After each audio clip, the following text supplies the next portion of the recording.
Hey, welcome to another draft analysis for this time for season 14 of the Porch League. And our hosts this time are none other than the Never Been Wrong duo, Bernardo and Black J32. We're going to continue our streak of not being wrong and go through each team, talk about it, and yeah, tell you how you are going to lose or how you're going to win. Um, Yeah, it's great to be here, Kyle. It's season 14. We've got some good things going for us in season 14. One thing we were talking about beforehand is just discussing how the tier list really didn't change very much from last season. True. Huge departure from the previous three seasons, basically ever since Galar was introduced. What do you think about that? Well, I mean, I remember you echoing um, early on, I think when we were drafting, how it was almost a breath of fresh air to have some consistency, and you were a lot more confident about the picks you were choosing. It wasn't like you had to like reevaluate a meta shift or anything like that. I mean, if there's one sort of shift, some of the most offensive Pokemon got shifted up some tiers. Most of it was like, yeah, Kartana moving up and then Urshifu getting banned.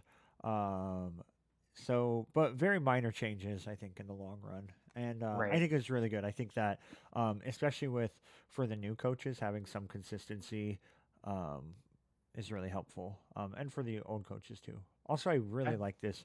I really like this meta without megas and with a lot of still strong Pokemon on the board. I So think it's a lot more fun. And now that you're talking about megas, I'm remembering just having this thought during the draft that without megas, the speed can be very different. It's not so true. easy to just grab like, oh, of course, your base 110 Mega Lottie or um, your Dragon Dance Mega Altaria or what Right. have you. So anyway, that's kind of an interesting. I know we've been a while without megas. You're playing in another league that does have megas, but just to add in a lot of our old Pokemon, which we did last season, and then have it be consistent. Um, anyway, I do like the kind of the spread that we have now. I think we've reached kind Right. of a good equilibrium, and I hope that we will stay here for a few seasons. To be honest. One thing that I'm excited about as well going into the draft was that there was another like almost like a mini league that happened with eight or so of the coaches in this league. They started the absolutely average draft league and had a mid to low tier draft, and I was excited that that got to happen. People got more practice drafting. So even if this is some people's second season in this league, it's their third time drafting, and the learning curve is quite steep.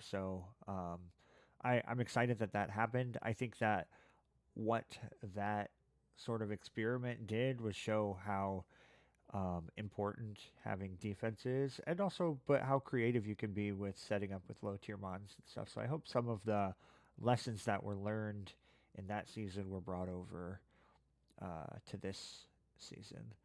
Yeah, Um, that's a great thing to mention that some of the new coaches have actually had an additional season, which might mean that they have a lot more experience than when we finished the previous season. right. And so why don't we talk about some of the new coaches a little bit? We have what did we decide? Five coaches that have Yeah, had if we two full define seasons or less. right, yeah, if we define new as one or two seasons in the Porch League, then we have five new coaches. And I think Right. you'll hear me at least. I'll stumble around and talk about new coaches and whether it's someone with a whole lot of previous experience and just regular Smogon tiers, or and now have had two seasons under their belt, like with Nick. Just for the sake of I don't know, simplicity, I would say Nick is still new to the league when we're entering into our 14th season. So, Right. Yeah. Especially compared to maybe the other way to define new is the coaches that are not the old coaches, which yeah, are yeah, yeah, yeah. coaches who have been around since I Right. believe everyone else has been with us since season five at Yeah, we've least. had a pretty stable lineup for uh, before these five coaches came in. So, Um, Right. yeah, so out of those five new coaches, four of them's made it to playoffs last season. They started in the Shield division and made their way into playoffs, which means that they made it now into the top division this time around, which is pretty crazy. This is the first time that we've had that many new coaches make it up, and I'm curious what that means for I don't know the fact that we have tiered conferences. What do you think about that? Yeah, that's a great point. And I mean, it's also worth pointing out just at the same Here, I'm gonna time pull up. that, I'm gonna pull up the. Okay, oh, here's the perfect. divisions, just so you all can see them. Yeah, so I think it's worth thinking about, or it's worth also noting that this season we have uneven conferences. So the Sword division has only 7 teams, Hmm. and the Shield has 8. It's just because we have 15 coaches. It kind of worked out that way. So that means that greater than half of the coaches in the Sword division are, quote, new coaches. And 3 of them, I believe, are new to the Sword division. So the Dubwool, Ribombee, and Dunsparce. Right. And to me, I think that, well, one, I think that speaks to the skill level of, those 4 coaches, and that they had, great seasons, and that it's a great reminder that, not every coach that's new to our league is new to competitive Pokemon, and not every coach that's new to competitive Pokemon is new to competitive games of Drafting. this Yeah. nature. Yeah. That has, a big impact, obviously. I Hmm. wonder also, is that indicative of, like, are some coaches that are in the Shield division experiencing, like some of the more experienced coaches that are in the Shield division experiencing some burnout? Yeah. Um, Or even not to just some say, stagnation, like not necessarily getting any better. If the only thing that they're doing is playing in this league, that's only maybe 4 or 5 times you're playing competitively in a month. Um, right, So versus, there's room for the new coaches. I mean, with that steep learning curve, um, yeah, there's room for something like this to happen. I don't know how much I've gotten better, personally, in 5, 6 seasons. yeah, I would agree. I think a lot of the, being good in a match is about being good, having a good like sense of the match and a good kind of making the right decision but at the right time. Hmm. And so some of that just has to do with like building intuition on the ladder and Right, knowing how does Kartana interact with Amoonguss, and is it going to live 2 hits or is it not? And are you going to calc that or do you know that? And so right, anyway, I think some of those kinds of senses get lost. At least for me, that's a great example of kind of the past few seasons I've done not very well because in large part because I haven't been playing on the ladder. There were a couple games last season where I seriously kind of messed up with hEireann by right, a couple times, 2 or 3 times, not knowing that a certain Pokemon got Scorching Sands. right. And that's something I would have known from playing on the ladder. So that's, an example of the type of mistake that you might make if you're only playing in this league, the type of kind of stagnation that could be happening. So anyway, I hope that everyone is still having fun, and True. kind of in furtherance of that goal, Kyle and I are adjusting the way that we're going to do this analysis. So do you want to talk about that adjustment? Yeah. So recent, if you've been around for a while, you've known that we haven't really kept the same format for very long. Most recently though, we started doing the tier lists, and those have been really fun. Um, and as fun as those are, we'll probably both post our own tier lists after the video, but we're not going to go over tier lists this time. This time, we want to kind of respond to the conversation that happened after the draft between a bunch of coaches about what's even what's the value that like rating drafts without the context of the coach in mind is like the difference between a draft tier list and a power rankings, where if we did power rankings, then the same top three coaches would be the top, maybe the top three, regardless of how they drafted. And so, but tier lists, on the other hand, maybe give a little bit too much emphasis on the the like I don't know, abstract orientation of 11 Pokemon and no emphasis on the coaches. And ultimately, it's like the Pokemon drafted have a relationship to the coach. And I think this time we're going to try to capture that relationship a little bit more than previous times. We're not just going to give things A plus or B minus um, ratings. So hopefully you'll get what you want out of this. I think what I'm thinking in my head is like if you want power rankings, you might not actually want power rankings. What you want is sort of like building narratives. We used to have the Mm. front page. We used to have these MVP things. We used to have a lot of like inter season content to sort of build those narratives, those rivalries, and because we're not having that, uh, hopefully this will kind of be a little bit of a substitute for some of that. Yeah, and I think that those kind of narratives are what keep people coming back and staying, Mhm. connected to these other coaches, and uh, hopefully it can be about a little bit more than just Pokemon. Right. Um, so, okay, I think was that's there it. anything else? Yeah, why Maybe don't we?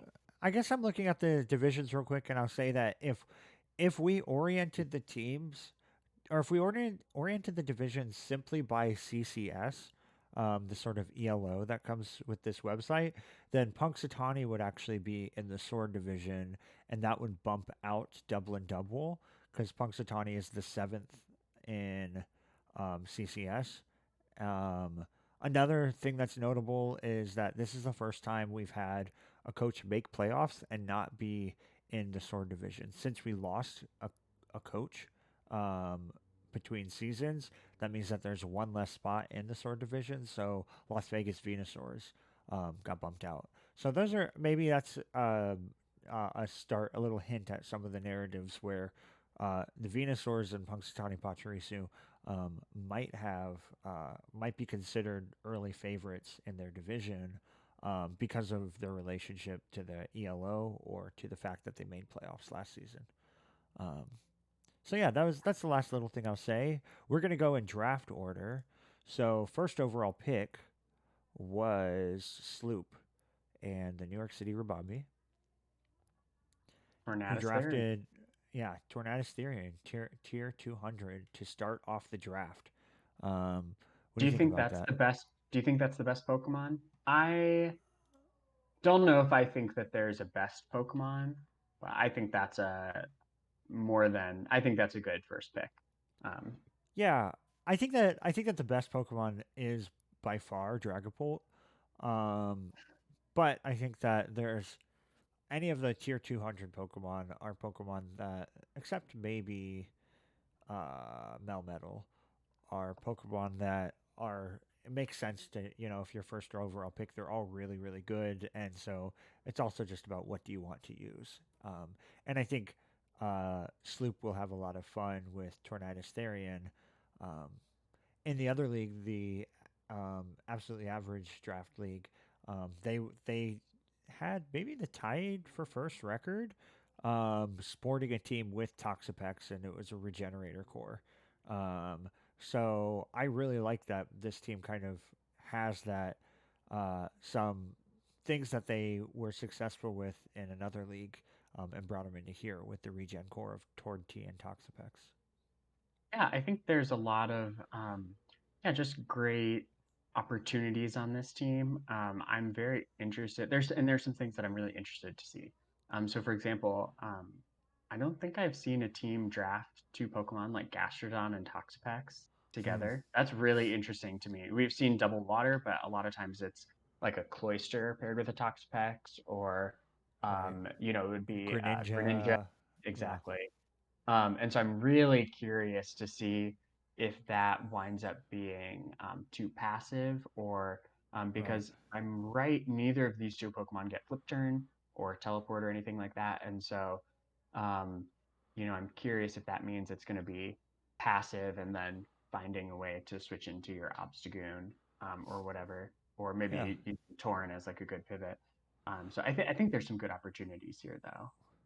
So one thing I noticed about the team is that it could be both very offensive or it could be defensive. Slurpuff gets the Sticky Webs, and Vanillix gets Aurora Veil. So there's opportunities for pretty hyper offensive sets. Tornadus now gets Nasty Plot. Metagross has some setup sets. Obstagoon's a great breaker. And so I think something like Gastrodon fits on the other side of sort of the team spectrum. It's notable that Gastrodon and Toxapex share no weaknesses together, and so a pretty bulky team could also be built here with more like a defensive wish passing Slurpuff, Gastrodon, Toxapex, Metagross, Torntea. So um, I think there's a lot of utility here. I think that like if we look down here at, oh, you guys can't see, okay, yeah, here we are at the hazard setters. There's a variety of hazard setters that aren't all like the two stealth rockers don't have any of the same weaknesses. I'm a little bit concerned that Metagross is the only good. Like, why Good, would you ever bring good. Hippopotas with Metagross unless you weren't running stealth rock on Metagross? Um, but these are okay. The hazard removal I think is what's really good. Um, there's Mhm. there's quite a lot of options to defog. So hopefully Sloop has some um, can control the field a little bit with what they have. Yeah, I think the low tiers are also very good. We've kind of been talking about the low tiers actually more, which is how you can tell that um, the low tiers are good. But yeah, Slurpuss, Vanillix, Girder, we know has had success in our league, and even Hippopotas. There's obviously some opportunity to use Sandstorm as chip, improve. Um, anyway, just kind of let Metagross get some advantage, for example. And so, yeah, I like the low tiers. I like the high tiers. Yeah, I think this is a great team.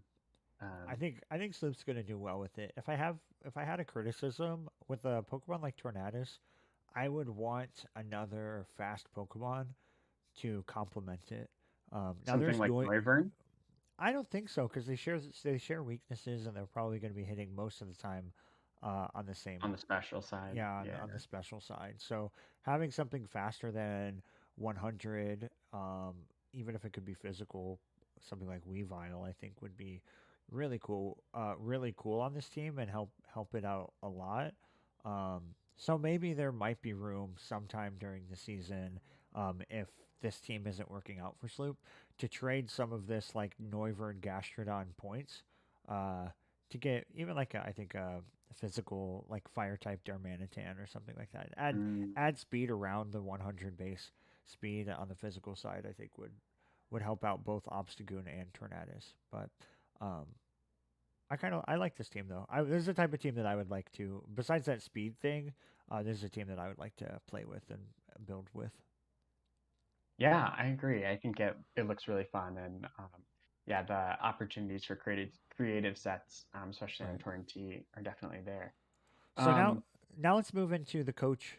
Like add the coach into the because there is a 12th player on the roster always, and that is the coach. So let's bring yeah. that in a little bit. So Sloop came in last season was his first season in the league. Um, he went 6-5, made it into playoffs, which was really great. And kind of sporting a Dracovish Excadrill Sands team. Um, do you think that's repeatable now with them in the top conference and with a team like this?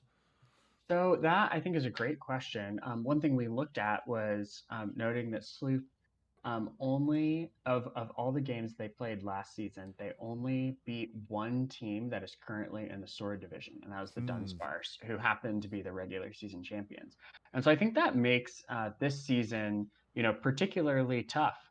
And Right. I think that that's something that Sloop will kind of have to take into account is uh, maybe spending a little bit of extra time to prep on those weeks in season. Um, and I think I also, something that's, noteworthy about that is that it means to me that Sloop can have a good season, even if he doesn't make the playoffs. So, Hmm. for example, um, it could be, a big success. So the non-conference games that Sloop plays are against the Venusaurs and against the Mareep and against the Washington Pokemon team. So three kind of experienced coaches, one who maybe would have been in a different sword division. And so I think, winning those games and then maybe winning, or maybe winning 2 out of 3 there, and then winning 2 games in the sword division. So kind of improving on last season's performance, um, I think would be a great success, even if that means they don't make the playoffs. So you think a or a 4 and 5 season could still mean an improvement overall, even if it's a worse record and they don't get into playoffs. I would agree with that. Yeah. Cool. Yeah, Yeah. that's something that I want to do for all the teams is sort of ask the questions of like what should we consider to be a the expectations that this coach should have or the league should have for them, and what would could be considered a really good season. And I wrote down for myself, I said making it to playoffs, now being in the harder of the two conferences, and having to play a lot of revenge matches or matches for last year they lost.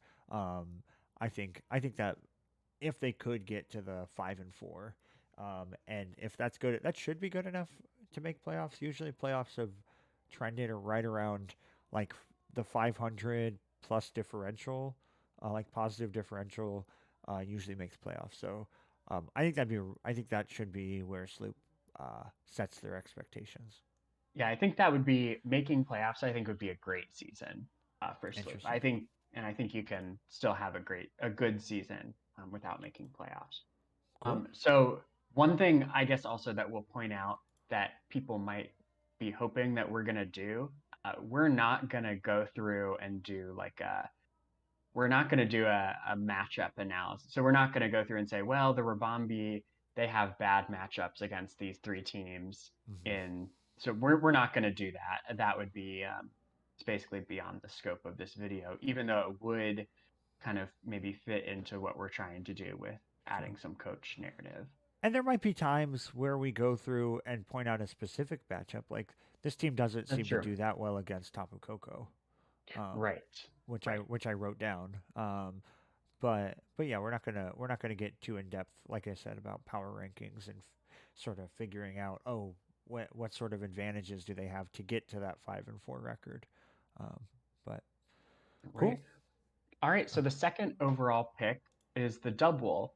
And I think there's actually a lot of similarities here between the Dubwool and the Ribombee, kind of in our, um, in our narrative, I guess you could say. You Hmm. know, Coach Aubrey, has been in the league for 2 seasons, and it's her first season in the Sword division, and Sloop has been in for 1 season, and it's their first time in the top division. And I believe they both did absolutely average draft league. So they have kind of an extra draft under their belt. So anyway, just kind of fun that they were the 1 and 2 overall picks this season. Right. And interestingly enough, I messaged Aubrey before we recorded this, and I asked, like, what would if you had a rival, what would your rival be? Who would your rival be? And they mentioned Sloop as, a young team that has had similar success. They both like to build some creative sets and have won cool games off of it. And they also had a really fun game last season that I noticed with the um, the Excadrill Magnezone matchup where Magnezone was able to beat Excadrill, um, and with I think it was like air balloon body press and max defense, some crazy thing like that. We're able to take out the Excadrill. So yeah, I think there's a rivalry there. Looking at Aubrey as well, they had a they had uh, so look at this. So season 12, their first season, they were 2-7, which is to be expected from a new coach. And then you can see that they improved a lot by getting 5 wins and making it into playoffs. I think losing first round of the playoffs, but that is kind of a huge improvement. And I don't know. I think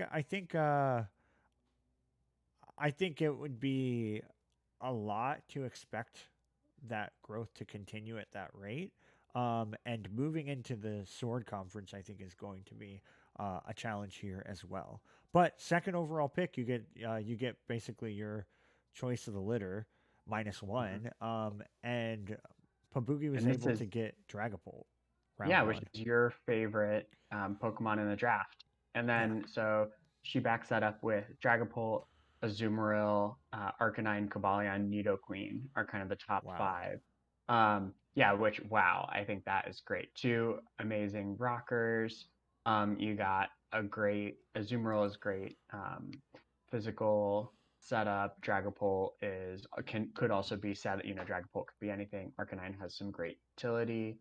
Um, some what else do you have? You have Priority with Azumarill and Arcanine. So I think that those are just. I think it's a really great top five. Right. And this is after some trades, I think, as well. Because one Mm, thing that I wrote down right after the draft was that it lacked the best switch into ghost moves. I feel like there's going to be some people that where the sort of default way to deal with Dragapult is to choice scarf something and run Shadow Ball, or choice scarf something and run knockoff.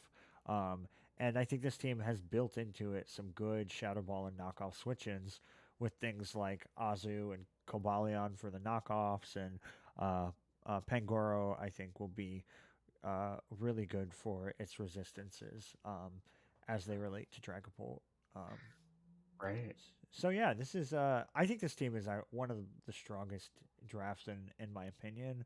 Um, the fact that it's able to get so much out of all these top tiers. Normally, I would consider this top heavy, um, but I think things like Articuno and Pangoro and Aerodactyl make good use out of the low points. So, like you said, there's a lot of options for stealth rocking. There's Hmm. not every week are you going to have to um, bring Aerodactyl. You can also bring Articuno when it comes for defogging, or you can just hazard stack on your own. So, um, yeah, I think that this team is going to win on offense with things like Pangoro to break down walls, Azu to break down walls, and Dragapult. It almost opens up Dragapult to be more of a utility Pokemon if it needs to, but it's also always going to be a threat with Dragon Dance and Choice Specs, Shadow Balls, things of that nature. Yeah, I do think that this team, if it is not able to maintain offensive pressure, will wind up feeling a little bit Edgequake weak. You have Arcanine, Cobalion, so three of your top five with no resistances in your top five: Venusaur, Aerodactyl, and Articuno, Manectric. So Hmm. I think that's something to look out for. I think that. Um, yeah, there's not a lot of resistances to stealth rocks. So anyway, there might be a difficulty in not bringing a defogger. So Right. that's maybe something to look out for, something that could be exploited. So I um, know they've made trades. Have they finished? Do they have any more trades left? so Yeah, they have. three Unless they trade trade. within team, like across teams, because they made Lipard, Hitmonchan, and Quagsire for Nidoqueen, Hatter, and Pangoro. So Mhm. yeah, I Yeah, feel like you're right that the it's notable that the grass type does not have a ground weakness, um, or does not have a ground resistance. resistance. Yeah, So yeah, I agree. that's a good Um, call. Yeah, so for the Dubwool, I think that yeah, like we said, I think that making playoffs would be a great success. I think any of the coaches that are new to the sword division making playoffs would be a great success. Um, I do think one opportunity that you have when you're in the sword division is you get to so you round robin your own conference, and so that means that Aubrey will be playing everyone in what I have kind of always colloquially considered the top three, which is our consistent people who have almost never, I believe only one of them has fallen into the Shield division once. And so that would be Andy, Colin, and Kyle. And so playing all three of those coaches, I think that so Aubrey, that in the double, especially, winning 1 out of 3 is a really great goal. Obviously winning all of them would be great, but really kind of thinking about those 3 matches and kind of proving that you can be successful against, one of the top coaches in the league, I think is a huge, um, that is a great step forward, I think. And yeah, Right. so Yeah. I think you can win 5 games total. You think 5 games would be a good season? Yeah, I think 5 games maybe would be a Let me great see. season. Yeah, I let me think see five who the. games is. I I was mean, yeah, looking at. that's kind of a tall order for anyone in the sword division. I think it's very Yeah, easy to get knocked out of the sword division right. just because you round robin. You're gonna have six of the best coaches. Yeah, I mean the non-conference games are.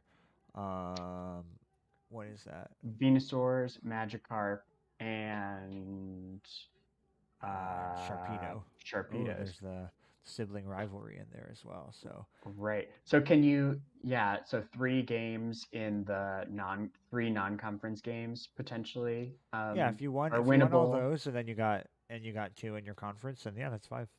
Yeah, if you So beat one of what I would call the top 3 coaches, maybe Nick will eventually form a top 4, but after you've been here for a couple more seasons, mhm. uh, yeah, can you beat one of Sloop and the Dunsparce and one of Braviarys, Weavile, Central Ohio, Sharpie, yeah, One yeah, thing that I'll Beartics. one thing that I'll add is that they also are committed to trying creative sets, and that is something that you can kind of live or die by. Um, and with Pokemon like Dragapult, part of the reason why they're tiered so highly is due to their versatility. But if you bring the wrong set, then it could be kind of a not useless Pokemon, but just non-optimized sets can really matter a lot, especially when they take so many of your points. I think Azu is the type of Pokemon that um, I think I'll challenge you to just pay close attention to this season. Takes some considerable amount of time thinking about because the difference between a choice band Azumarill and a belly drum Azumarill is pretty big, actually. If you think about when it comes in, if it can live hits and things like that. So, in your team building, I think the challenge will be imagining: do I have switch ins? Do I have all these other factors in place? Do I see this? Do you think would it be even possible to sort of click belly drum in front of anything on the opponent's team. That type of Hmm. prep work, I think, will also. I challenge you, and I think will help you have a good season, even if your record ends up being like suffers in the process. But trying to figure out that team building problem will be something that will keep you getting records closer to 5 and 6 like you had last season rather than 2 and 7 before, if that makes any sense. Yeah, So yeah, I think so. All right, should we move on to our next round 3 pick? yeah, Connor picked. So it'd be Connor. I think this is one of my favorite teams. Oh, interesting. Um, yeah, I think it's really great. I think so. One thing that I loved about this team is I blocked out Kyurem with my finger and I looked at it and said, what would be the best Pokemon to take on? What would be the most threatening Pokemon for this team? And it's Kyurem. Oh, And funny. so Yeah, I that's just really true.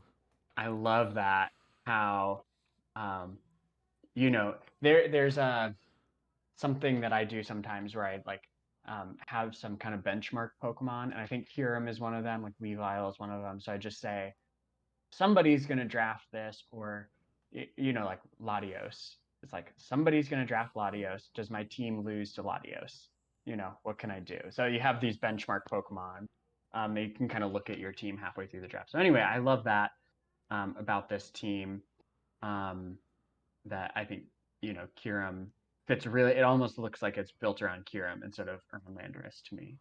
Yeah, So I think that's really great. I think the low tiers are also good. I think Slowking is good for this team, and I think that Connor is comfortable using Dusknoir. Um, was kind of able to get it, used it really well a couple seasons ago, was able to get it bumped up a tier. And yeah, maybe this is cheating because we already saw it in action. We're recording this after Connor and Chris played their first match this season. But um, yeah, I like this team a lot. Um, One thing that I don't like about this, I agree with everything that you said, except maybe what I'm about to say, which is that so there's not many fast things on this team. And so Mm-hmm. one of the things that can really help Kiram, I think, is having some things faster than it, so that it can afford to run modest sets. Um, and while Ribombee and Lycanroc are faster, they share weaknesses with Kiram. Um, so Mm-hmm. that's notable. If webs go up, then great. Kiram's going to be unstoppable. Um, but I think there's a little bit of a potential issue there. There's good choice scarfers on this team, like well, notably Landorus. So Magnezone is also a great one. right, yeah, Magnezone can be a good one too. Um, and and so yeah, I think that overall this team's good. It has decent stealth rockers. Some of the maybe oh wait, I guess what is it? Lando Lycanroc. Mm-hmm.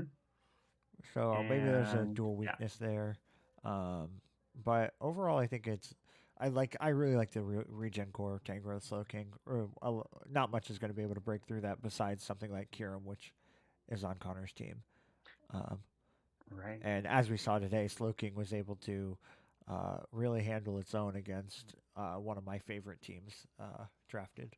So, Mm-hmm. um, Well, yeah. So I think yeah, let's move to like what do we think would be a good season for Connor? all right, Um, yeah. So I think there have been a couple seasons in a row where Connor has gotten pretty close to throughout the season has been kind of on the bubble and making playoffs, and then just kind of right. right at the end has kind of fallen off. And Yeah, you can see so since season 7 it was 4-6, 3-8. Season 9 as an aggregate was even went even, and then mm, like 11, 12, 13 they won 4 games. 4-4, right. 4-5, 4-6. Right. And so I think there's a great opportunity for you this season, Connor, to try and, push for that fifth win and That would get you into playoffs. I think yeah, I think you're playing 9 games this season, so that would get you. yeah, I think most likely would get you into playoffs. and I think you have the team to back that up this season. There are Sure. definitely going to be some matches that are very overwhelming without having that speed. Um, but yeah, let's look at. Hold on, I just wanted to take a peek at the schedule.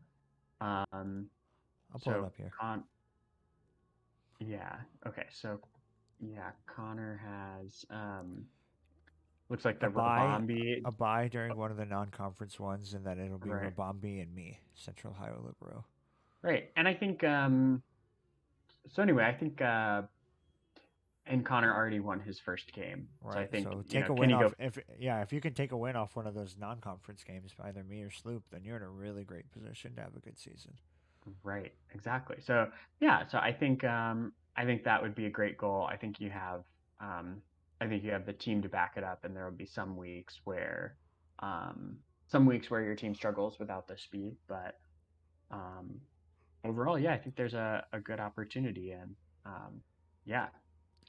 I think Connor's best seasons have been ones with pretty strong offensive threats, like a Zoomerl, and I remember helping Connor build with that team, and um, it wasn't pulling teeth to do this, but I felt like I kept reminding Connor of just how threatening these really offensive Pokemon are. So this season as well, like I wanna just stress like Kyurem is one of with a special attack stat of 130 with access to Draco Meteor, Freeze Dry, and Ice Beam is one of the strongest hitting Pokemon in the format. And so if that means making sure you get make sure that there's no rocks on the field so that Kyurem can always come in and just click Specs Draco Meteor and Specs Ice Beam.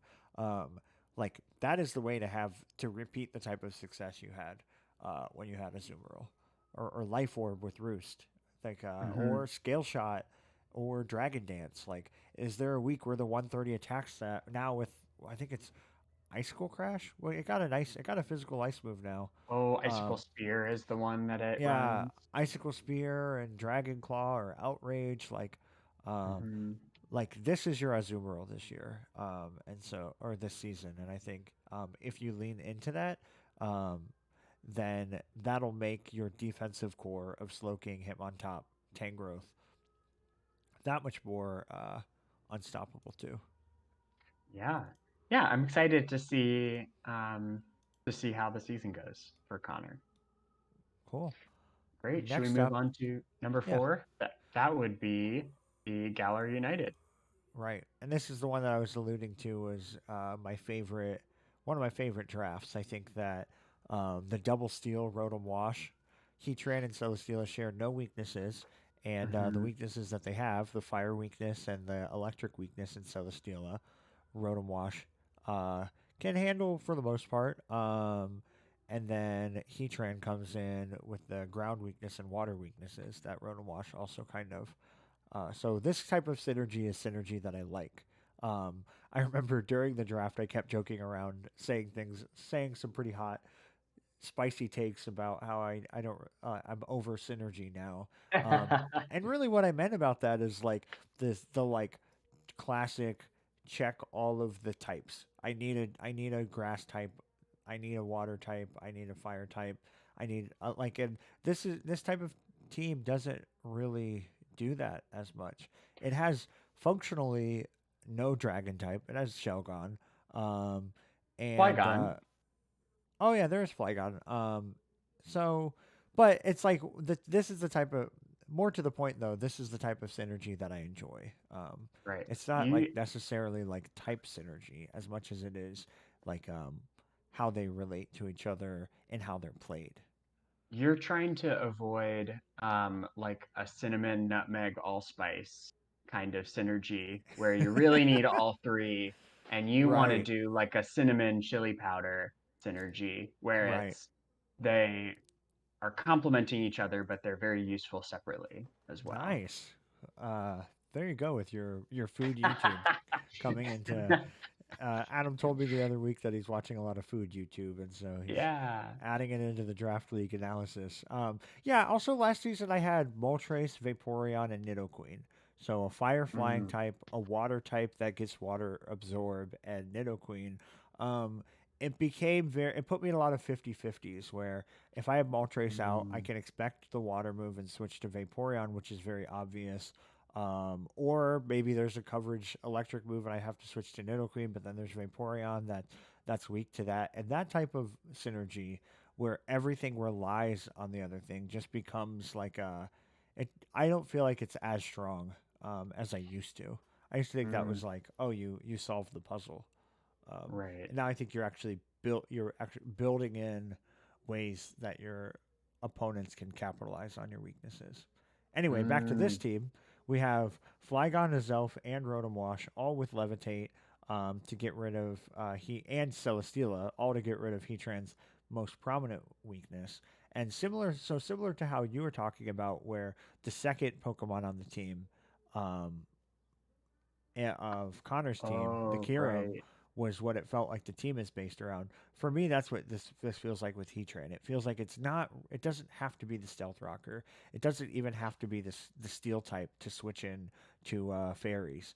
Hmm. And it's really opens up Heatran to get away with doing a lot of the things that it wants. That a lot of the variety that the Pokemon inherently has. Which it's also, when it feels like it's built around Heatran, that also frees up Celesteela to not just kind of take the pressure off the success of the team being Right. around Celesteela and allow Celesteela to win. Right. Allow it to be offensive, um, to run, mix Giga Drain, Earthquake. Right. Um, yeah. Um, Um, when it comes to low tiers, I mean, this team is. It's notable also that this team is very, very bulky. There is mm, opportunity for offense with Azelf, Heatran, Celesteela, Rotom Wash. Um, but when you add in the low tiers, you can see that this is kind of like a semi-stall style team. At least it can run that way, which is what Chris does really well with, or has done really Mm. well with that in the past. Orbeetle gets Recover. Spiritomb has already showed a Calm Mind Rest set. Licky Licky can Wish Pass. Comfy can be pretty bulky, especially if you start getting the Calm Minds up. Um, so it's like it could function in that way, but it also has a lot of pivoting options with Azelf, Rotom Wash, Flygon, and a lot of weird setup options with Azelf, Rotom Wash, Flygon, Celesteela. There's a lot of variety baked into this team. Do you think Chris is going to have 100 turn game this season? Um, Do you think he should shoot for that? Should that be a goal? no, I don't think so. I think, I mean, the only wish passer is Licky Tongue, and I don't want him to just bring Licky Tongue a couple times just so he can make sure he gets that 100 game. Um, a lot of his bulk doesn't have the kind of long term That's staying true. power, That's but true. if he gets games to 40 turns and 50 turns, I think he wins most of those. Yeah, Um, that's a great um that's a great way to think about it. So yeah, for Chris, I think yeah, you've been the past couple seasons have um, yeah, it's a little bit similar to me, where a lot of your success has been kind of earlier on in our league, and the past few seasons have just not um, turned out quite as well for you. I think um, I can't remember if you made playoffs in season 11, but or actually no, it looks like you did not. Uh, and so yeah, I think shooting for playoffs this season, especially dropping to the Shield Conference, um, yeah, I think yes, right. switch. So making playoffs, I think you could go. I think you could go 6-3, and then in your non-conference games, I think there's an opportunity for you. You play really hard non-conference games. You play Kyle and Andy, um, and I believe that's it. And Yeah. so yeah, I think you have an opportunity to win one of those games to really claw some glory, bring some glory to your team. Hmm. And yeah, I think you have an opportunity to do well and um, make the playoffs this season. Right. Even with Chris having since season 10 4 wins, 4 wins, 4 wins, and 3 wins, even with that, I think with this team in the division that he's in, and only having two non conference games, having a bye one of those, I think Mm, 6-3 would be a good season, and I think 5-4 would take it, bring him into playoffs, but I don't think it's the type of season he should expect or want to have given this type of team. Um, mm, and I think honestly he could potentially make a good playoff run with this type of team. that is, Because I yeah, don't yeah. think oftentimes when it comes to making it into playoffs, now you have to find new sets. You can't just bring the same team if you have a repeat matchup. You have to bring a completely new team, and think this team has the variety to bring an optimal Celesteela set one week and then play the same team later on and find another way to win with it. So Mhm. so those are Yeah. those are sort of my expectations for this team, and there may be some spoilers in order to get there, like along the way, like Connor. I think you could be a spoiler to that 6-3 record, and obviously I'd love to be. So I think he's Mhm. got his work cut out for him. Great. All right. So the next team that we have is Coach Andy Taylor of Andy, fifth overall, ended up getting one of I would say tied for the second best Pokemon in the format. I his think Garchomp. I think Dragapult is the best, and I think Tauren and Garchomp, Celesteela really just depends on what the coach is. I think Garchomp is up there as the second best in the Yeah. league. Oh my gosh, with the Can we can we talk about how this is the most Andy team that Andy's drafted in a really long time? you think so? I think it's a little I maybe it's a return to form, but his last two seasons were very offensively focused, I feel like. Not that Andy hasn't been successful with offensively focused teams, but this is I think a return to form in. So for those of you who haven't been around since season 5, Andy, especially at the beginning of the league, had a lot of success, a lot of wins with Dragon Dance setup. And Hmm. not that this team has to win that way, Yeah, whether it's but like Gyarados or right, Gyarados, there's actually a season that he drafted Gyarados and Salamence. right. And there was also a And season with Mega Charizard and Dodrio, and oh yeah, the Memento, Dodrio into Mega Charizard I think was Y. there a Lucha on that as well. There might have I been. felt like there was another flying spam in there as well. But yeah, Swords Dance, Dodrio, and Brave Bird, and so I guess you're right. I guess I might be won over to the idea that this is an Andy team, especially because I think um, like Dusclops became popular in our league through Andy drafting it one season. So um, I think you're right. I think that this can. I think Garchomp is a very Andy Pokemon, and so Hmm. if you think that, and you think that the team complements Garchomp, which I think it does, then I think you're right. I think you're right. Hmm. Yeah. So I think, one of the things that we were talking about before is, just wondering if this team has, how many win cons does this team have? Mm. Garchomp can win every game, but is that the only thing? Lucario is going to win a couple games. There's going to be a game where someone clicks knockoff on a dust in front of Dusclops, and then Andy hard switches into Lucario, gets the justified boost, and then sweeps. Um, Right. and so, I anyway, I think that there are, um, I think that that is going to be a couple win cons. But outside of that, I wonder, yeah, what's the win con? Yeah, I mean, there's. It's also like notable. Like Andy has this sort of stereotype or this reputation of winning through offense.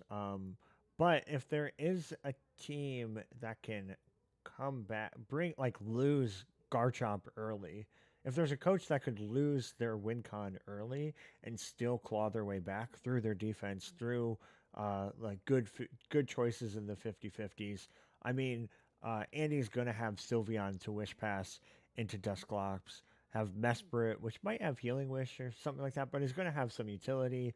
Milotic and Mhm. Sylveon is a pretty difficult um, defensive core to break.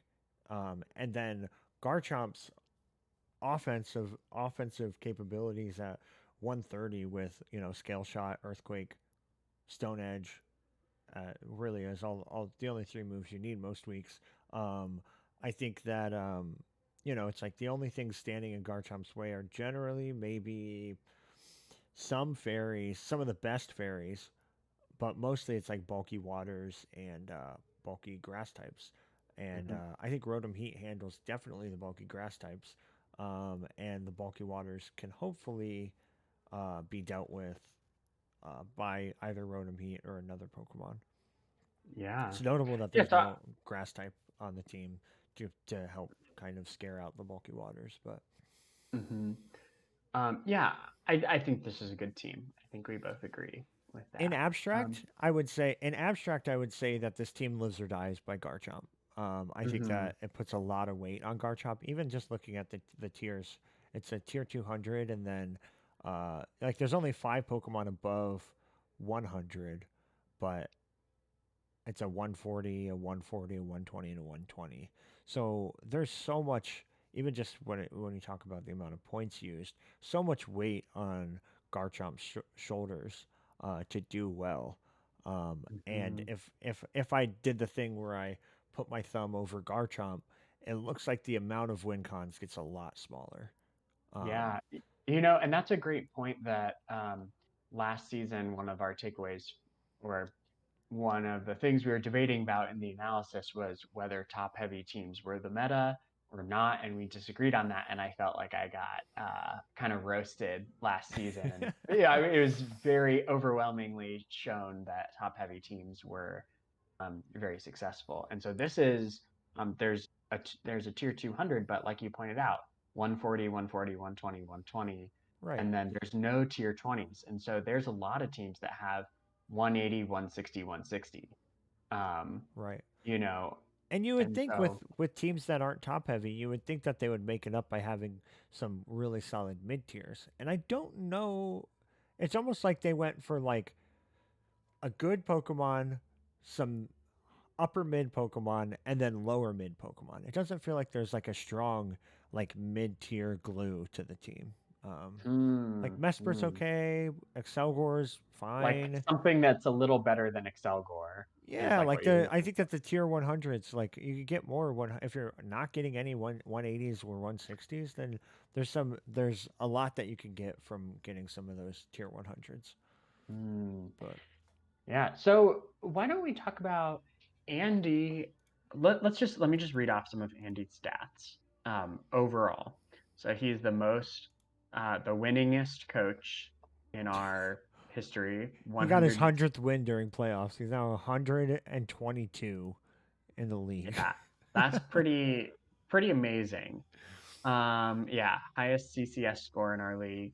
Okay, so he's been involved in how many? 9 seasons, is that right? One, two, three, four, five, six, seven, eight, nine. Nine Yeah. seasons. He's been to playoffs every time. And of 9 seasons, 7 times he made it into the championship match at the end of playoffs, and he's been the regular season champion 6 times. So 2/3 of his seasons, he's been the regular season champion, and And then 1/3 of the seasons, he's been the champion. So right. in the finals, though, Andy is 3-4. He's won 3 games. He's been the champion 3 times and the runner-up 4 times. Um, so one maybe longer term goal for Andy is, regardless of how you do in the regular season, can you have a positive win loss in the championship matches, Well, let's just long bring term that. moving forward? Yeah, let's just bring that to the immediate this season, and I think that the challenge then, I think an expectation that Andy should have to have a good season is to win the championship. Go 4-4. Mm-hmm. 4 times, all 8 times in the championship game, and break even with that. Um, Right. I think also the last 2 seasons he went undefeated, which was formerly something that had never happened in our league. Um, so is this the type of can he three-peat that?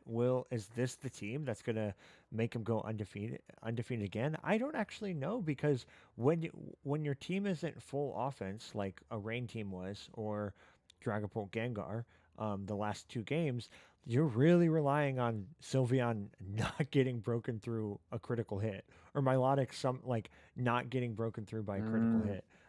And I think like when you have bulk incorporated into your team, there's a lot more opportunities for the RNG to go against your favor. Add to that, Rotom Heat's fire move has a chance to miss, and Garchomp's coverage move of I guess Scale Shot also has a chance to miss, but Garchomp's best coverage move in Stone Edge also has a chance to miss. Or Fire Blast Garchomp. Yeah. Yeah, fire blast as well. So there's opportunity for Andy to not continue his undefeated regular season, um, and I think that's very notable. So Yeah. At the who's gonna? same time, oh, go ahead. I was just gonna say who's gonna be the one to knock him off during the regular season. That's gonna be fun Yeah. to find out. Yeah, I also want to say I don't think Andy really has anything else to prove in the regular season. I think most of That's what true, Andy has to prove is in the playoffs. right? Um, You also mentioned that you want to see Andy use his low tiers more. So I do. I think, yeah, it's a question, and yeah, if you have been undefeated in 2 seasons in the regular season, 2 seasons in a row, yeah, what is a challenge? What's going to make the game challenging for you? What's going to make the season fun, and how are you going to improve your playing? And I would love to see you, not being afraid to risk a win by um, trying to win a game with Excelgor, um, you know, or Archeops, and so I would be very. That's something that I think. Um, I think you've proven everything that you need to prove in the regular season. So I'd love to see you taking some risks, and bringing some of your low tiers and putting some letting them shoulder some of the burden on your team this season. cool. I think that's enough. We can move on to the Washington Pokemon team, coached Sure. by Coach Brian, whose number one overall pick this time was Mew. What Good do you pick. think? You think it's good? I mean, I think Mew is a tier 200 Pokemon, honestly. Um, Mm, I have a hard time fighting for that. I think in our league because it's had middling success. It did have a really good season last on a rain team and just kind of it was like could just play the support role of being able to whatever could stop rain. Mew could be built to defend against that or to defeat that thing. So mhm. I think I think if this has a second good season, I think that would be the evidence that I would need to make it a tier 200 Pokemon because I think it's Ye- by far the best one tier 180 Pokemon on the board. mhm. Yeah, I would agree. I think it is. Um, I think it's the best tier 180. I would probably vote for it to move up to tier 200. Hmm. Um, maybe even. Well, I don't know. Melmetal did not get drafted this season. I was noticing, and so I wonder if. Anyway, we can have that conversation in the future. But yeah, I'd love to see um, the the hippopotas use them very well. Yeah, I think Como is another mon that's shown great success. It's been MVP before it had a really It just amazing moved season. up, right? I think it was 160. This will be its Yeah, first time in 180. yeah, yeah. So that'll be interesting. Um, Yeah. I like this team a lot too. I think Primarina and Circuitry are are great additions to this team. Hmm. They provide like the right level of offense at the right speed tier, I think, for this team. Yeah, They each have their yeah. I think Xurkitry's faster than I remember it. If someone were to just say, I would have thought it was more around 70 base speed, which Hmm. is a lot easier to handle. Um, but I think at the speed tier that it's at, it could definitely help with this team. It's almost like a Magnezone, but faster. Right, right. Um, yeah, I think that Komo costs as much as it does because it's so versatile. Mew costs as much as it does because it's so versatile. And so I think leaning on the versatility will help open this team up. Um, hopefully, Komo and Mew aren't stuck in pretty standard roles most weeks because while the low tiers do provide some utility, um, I don't think they provide much offensive presence. Um, Hmm. so I think a lot of the offense is going to come from, like you said, Primarina and Zergatry, but also Mew and Komo, Right. which might be difficult given their base stats. But Komo has setup options. Mew obviously has setup options. So Yeah. I Is think it's there going going to to be be a sort of a puzzle piece each week to figure out. Do you think this team is too frail, especially on the specially defensive side? Um, I know that Primarina is pretty good in that wheelhouse, but do you think that this team can bring both enough offense and enough defense each Hmm. week? Maybe Mew is going to be stuck into a specially defensive role. Yeah, It I might be wonder about slotted that. in there. That's interesting. Um, Um, I don't know. I think yeah, we'll maybe I see. think you might be right. Um, I think there are ways to defend against that with assault vests on certain Pokemon. Assault vest Primarina is a viable set for sure. Even probably Hmm. Xurkitree has some viability there and Sure. Galaric. Um, Hmm. but we'll see. Yeah. Um, Um, let's see. We have some hazard control. Skarmory's perfect for that. So hopefully Mew and Como don't have to be running Stealth Rocks. Cinderace has Court Change. Um, So yeah, I think it'll be just figuring out the win cons and breaking through defenses will be the way for this team moving forward. yeah. If I remember right, when we were looking at Brian's schedule, he has a very difficult non-conference schedule. Yeah, Is let that me see right? it. I think Plays against he plays every game. you, He plays every week, and he plays Ribombee, the Beartics, Beartic. and me. I'm glad we're Yeah. playing because we're kind of rivals. So Mm. I'm glad we get to see that in the regular season. Yeah, I think that'll be great.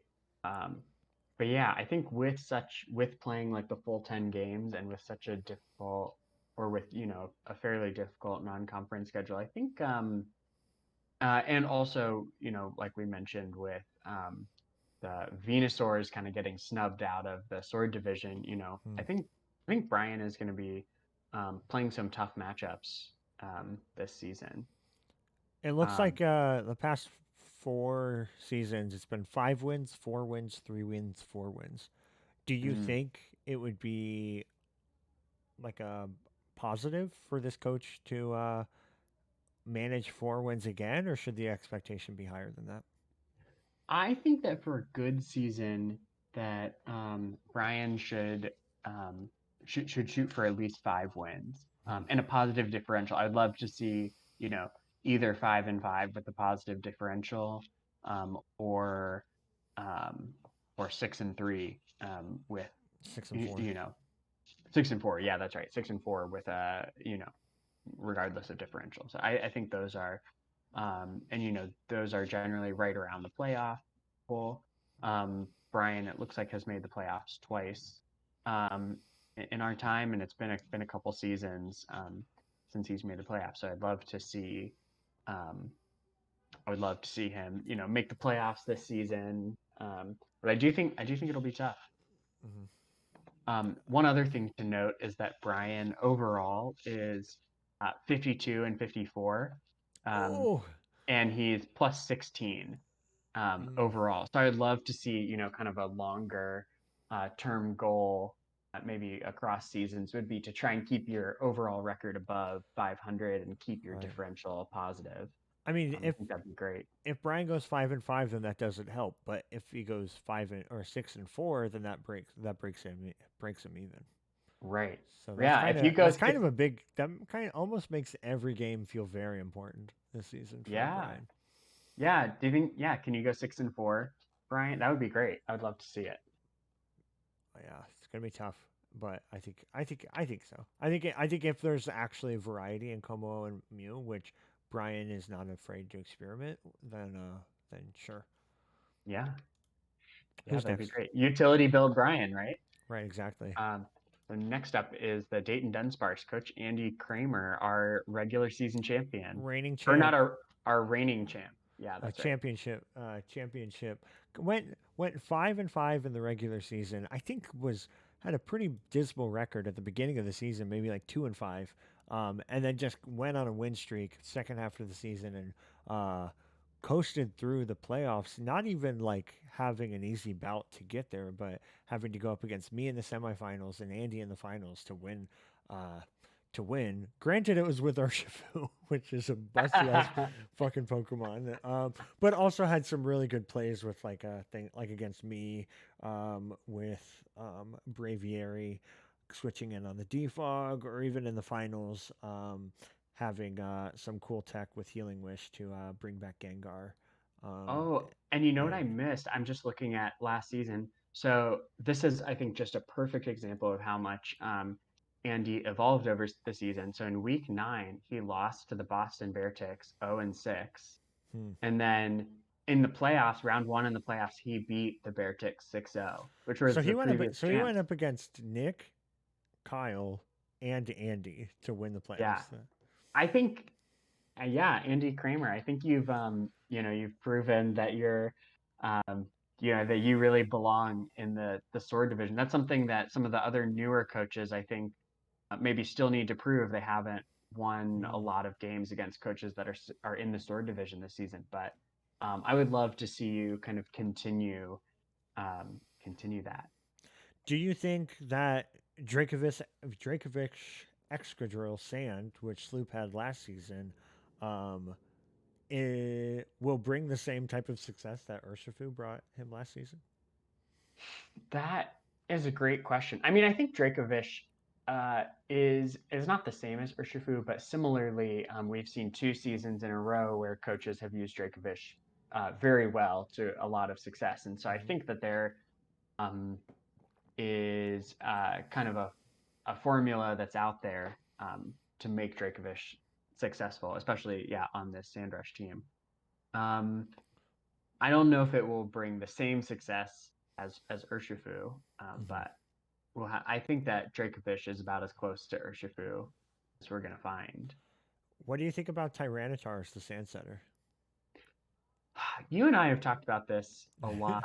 We like Tyranitar as not on a sand team because what winds up happening is I've never had a Tyranitar as my sand setter before, but what winds up happening is that um, you start thinking about smooth rock and you start thinking about sand turns, Mhm, um, and it just Tyranitar is so versatile and it works so well with like Life Orb Dragon Dance or Assault Vest. mhm, And Tyranitar is, really awesome as a breaker, and there's a lot of things that um, it can be like a defensive pivot for. And so I think that finding a way, I think it's very hard to have it be your primary sand setter and also be used effectively in one of those other roles, because um a lot of times, for example, if your win con is Dracovish, Sandrush, Dracovish, you need it because webs are up and you didn't bring defog or whatever, so you can't win without that. mhm, Then you can't let your Tyranitar go down until the Milotic or, Gastrodon is gone. And so that is a serious hindrance to Tyranitar being able to switch in on your Azelf Fire Blast, right? Um, so anyway, hmm. so I think that is Tyranitar, we've talked about several times, is severely limits itself by being a sand setter.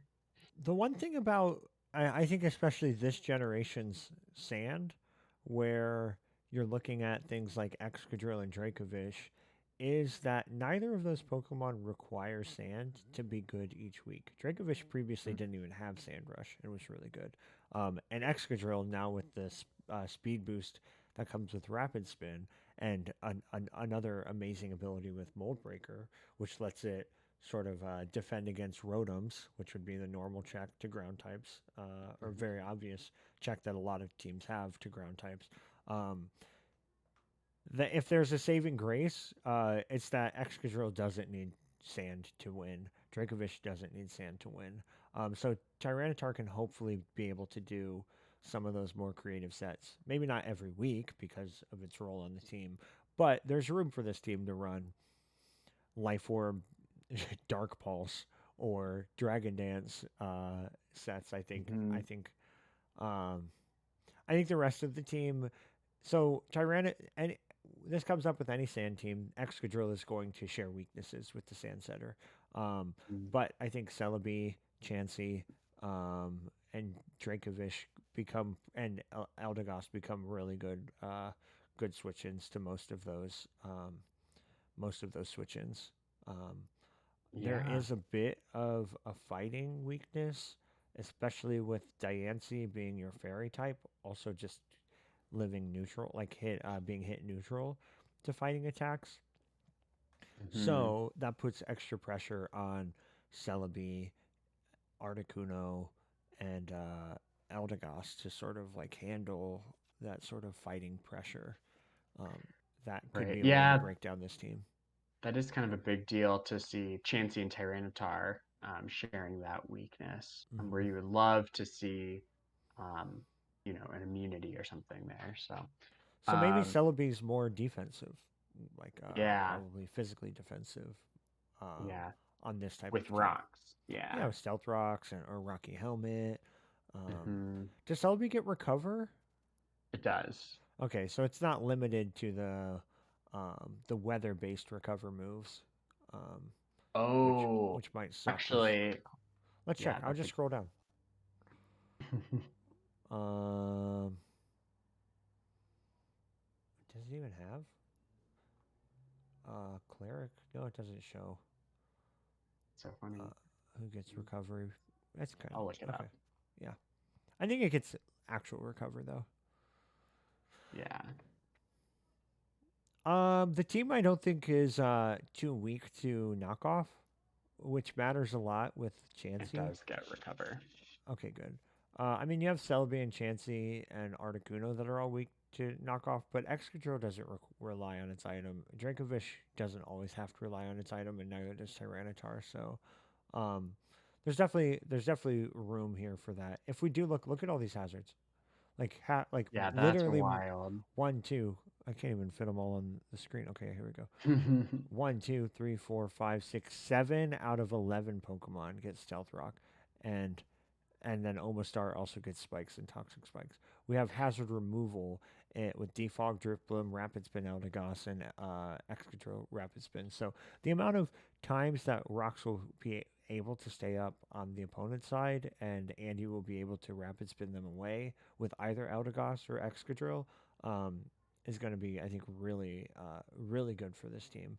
I think there is some good staying power besides maybe that fighting weakness, because Chansey can wish pass into things like Tyranitar, even Excadrill. You can kind of lead Excadrill or play Excadrill very bulky and then wish pass it back in for some like a late game something. So Hmm. where I do like sort of the team from Eldegoss up, I'm not really sold on these bottom ones. I don't. I guess it doesn't really matter because it's only 120 total points. Um, Right. but given that sort of glaring fighting weakness against Pokemon you're bringing each time, um, maybe there could have been some other picks besides Omastar and Dunsparce to help round out the team that still provide value at a low tier. I think where I'm settling is basically that if Andy Kramer wants to stay in the sword division for next season, um, he's going to have to get a little more creative about the set. You're like you were saying, you won't be able to just rely on Urshifu being Hmm. amazing to Right. kind of win those games. And so I'd love to see you. Um, I think there's I think a good season for you, maybe a great season would be making playoffs in the sword division, and kind of proving that you won a couple times against like some of the best coaches last season. And I wonder, can you keep that momentum up, and can you kind of prove um, that that wasn't just a result of the team, but also of your playing? Right. Um, I think that this is the type of team though that could do really well. And being in that top conference, you're playing against some pretty tough teams. Let's look at this as well. Non-conference wise, what does it look like you're going up against? Punxsutawny, Haxorus. Haxorus, and Sharpedo. If you were able to go win 5 games and make it into playoffs again, I think that would actually be pretty huge. Like sound like actually Mm. pretty massive. Hmm. So I think that's the goal. I think that'd be the goal. Yeah, great. Well, next coach happens to be me. Haxorus. Oh, is it? Yes. Yeah, All right. Pachirisu. What was your approach going into the draft, and does your team meet your expectations for yourself? Yeah, so um, I do my best. I've been in what 9 seasons as well, and so I always do my best to not build around the same Pokemon twice. I realized a couple seasons ago that I had drafted Mega Scizor one season, and I drafted Scizor, kind of in the top two. So I've done that a couple times, Hmm. um, but so this season, I've had my eye on Victini for a really long time, and so I uh, way back the season that Sean was still the Pittsburgh Steelixes, and he did so well with the Mega Venusaur. I had been eyeing a Victini Mega Venusaur team. Oh, Um, funny. and so anyway, so I've been thinking about Victini for a long time, so I wanted to find a good first round pick to pair with it. So initially I was looking at Garchomp, but being eighth in the draft, I was by no means guaranteed. So I went with Rillaboom as my second choice. And I think Was your first Rillaboom was your first round pick, yes. and So I wanted to build around because you thought Victini. that nobody would draft Victini. Right, that's right. And yeah, so I wanted another really top tier threat, something that complemented Victini and really allowed it to shine. Hmm. And so I was hoping to get, that kind of top tier stealth rocker. I was hoping to use Garchomp more in the defensive way, but I think what I have here is pretty.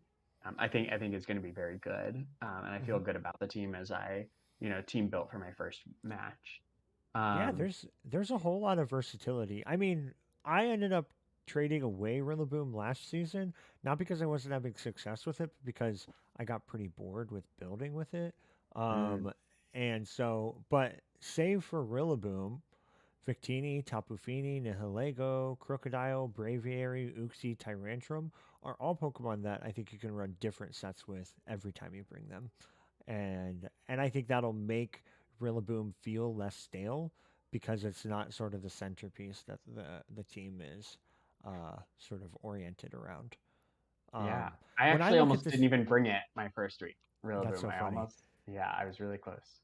It feels like a Pokemon that, especially with your team, that you don't need to bring, but when if they have Keldeo, I don't think anyone drafted Keldeo, but for example, if they had something like Keldeo, then it's just Hmm. like, okay, I'm gonna win this game. It's just that it feels like an auto win for some matchups. Um, Right. so I'm excited. I'm excited for this team. When I look at it, it looks like a stereotypical draft team. Like it's just Hmm. like a lot Thank of just you. staple Pokemon. Uxie from last generation was incredible. I'm so glad it made it back. Uxie, Crocodile, Tapu Fini, Victini. These are all Hmm. just draft league Pokemon. And I think your low tiers are really, really good. I said after you won your game today with a 6-0 sweep, was it? Tyrantrum got all six Yeah. kills. Uh, Yeah. Tyrantrum is so good for the tier we have it in, but it's always felt weird. Like nobody picks this Pokemon. I can't just ask for it to be in tier 100 just because I'm like it could be good.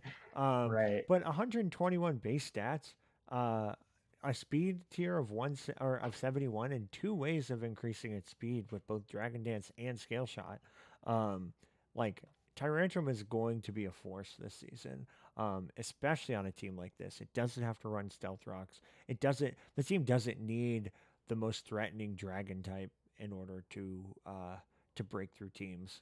Um, and Right. the things that Tyrantrum might have trouble with, uh, maybe what grass types, bulky water types. Hmm.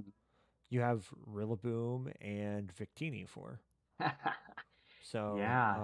maybe steel types could love on Tyrantrum, and you have Hmm. Crocodile and Victini for those.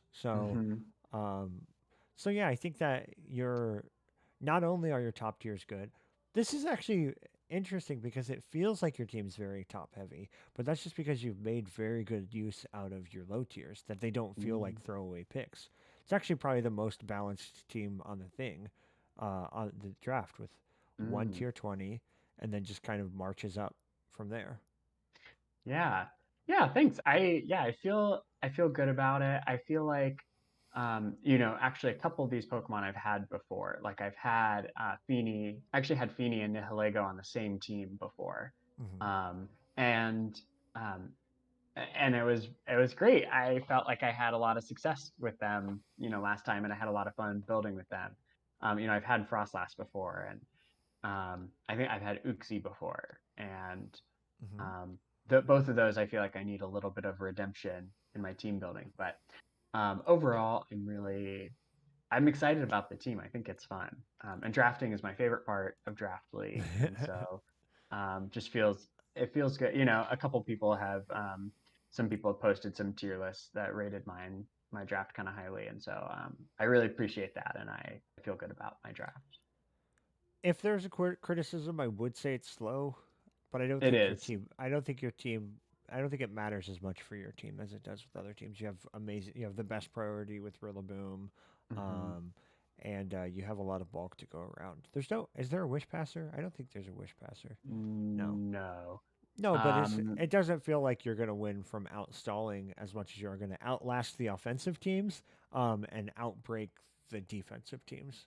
Feels right. very bulky offense in that regard. Yeah. Um, to back up a little bit, or I guess to add context, to talk about the 12th member of this team, um, you have I think you used to do very well up till including season 10. Um, but I would say when you do bad, you do pretty bad, and you don't really have the investment. Whether you're like you just quit your job, or you actually hate your job, or anything like that, that kind of outside pressure really affects, I think, you in particular. Maybe it does other people Mhm. as well. I think Haxorus, for example, are another team that affects me as well. But Mhm. I guess what my question to you is, how invested are you this season? Yeah, so especially, yeah, the past 3 seasons, I feel like I've had pretty poor performances. I made playoffs every single season until the past 3 seasons, and I didn't make playoffs at all for three Mm, seasons in a row. Even though season 12, I had a positive differential and a positive record.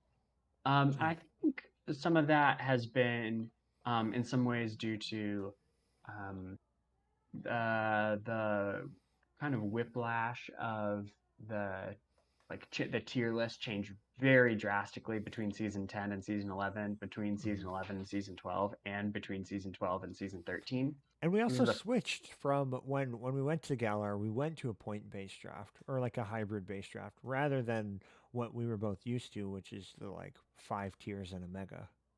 Right, right. And so I think, my first season, season 10, I did well. Just I feel like I had a good pick in Obstagoon.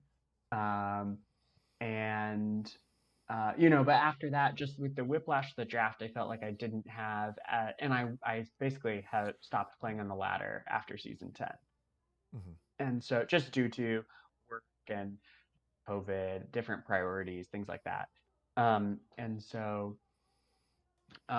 because of that, I think that I don't know. It's kind of a cycle of like, well, I feel like I'm not doing very good. I don't really understand what all these, what all the new, I don't know all the ins and outs of all the new Pokemon. I don't have every single speed tier memorized like I did from Gen 7. I knew every single Pokemon speed and speed tier and kind of had that intuition. And I just didn't. So anyway, so there's a little bit of uh, kind of compete some factors that all went in the same direction, but What about I this? think, yeah. Historically, you're good. You haven't played well Hmm. pretty recently, and that also affected your CCS. So his you by CCS standards should be in the top division, but you're in the bottom. But you're in the bottom division, um, and you've shown that you can have really strong seasons. Would it be out of the question for you, being in the bottom division, to to be the regular season champion?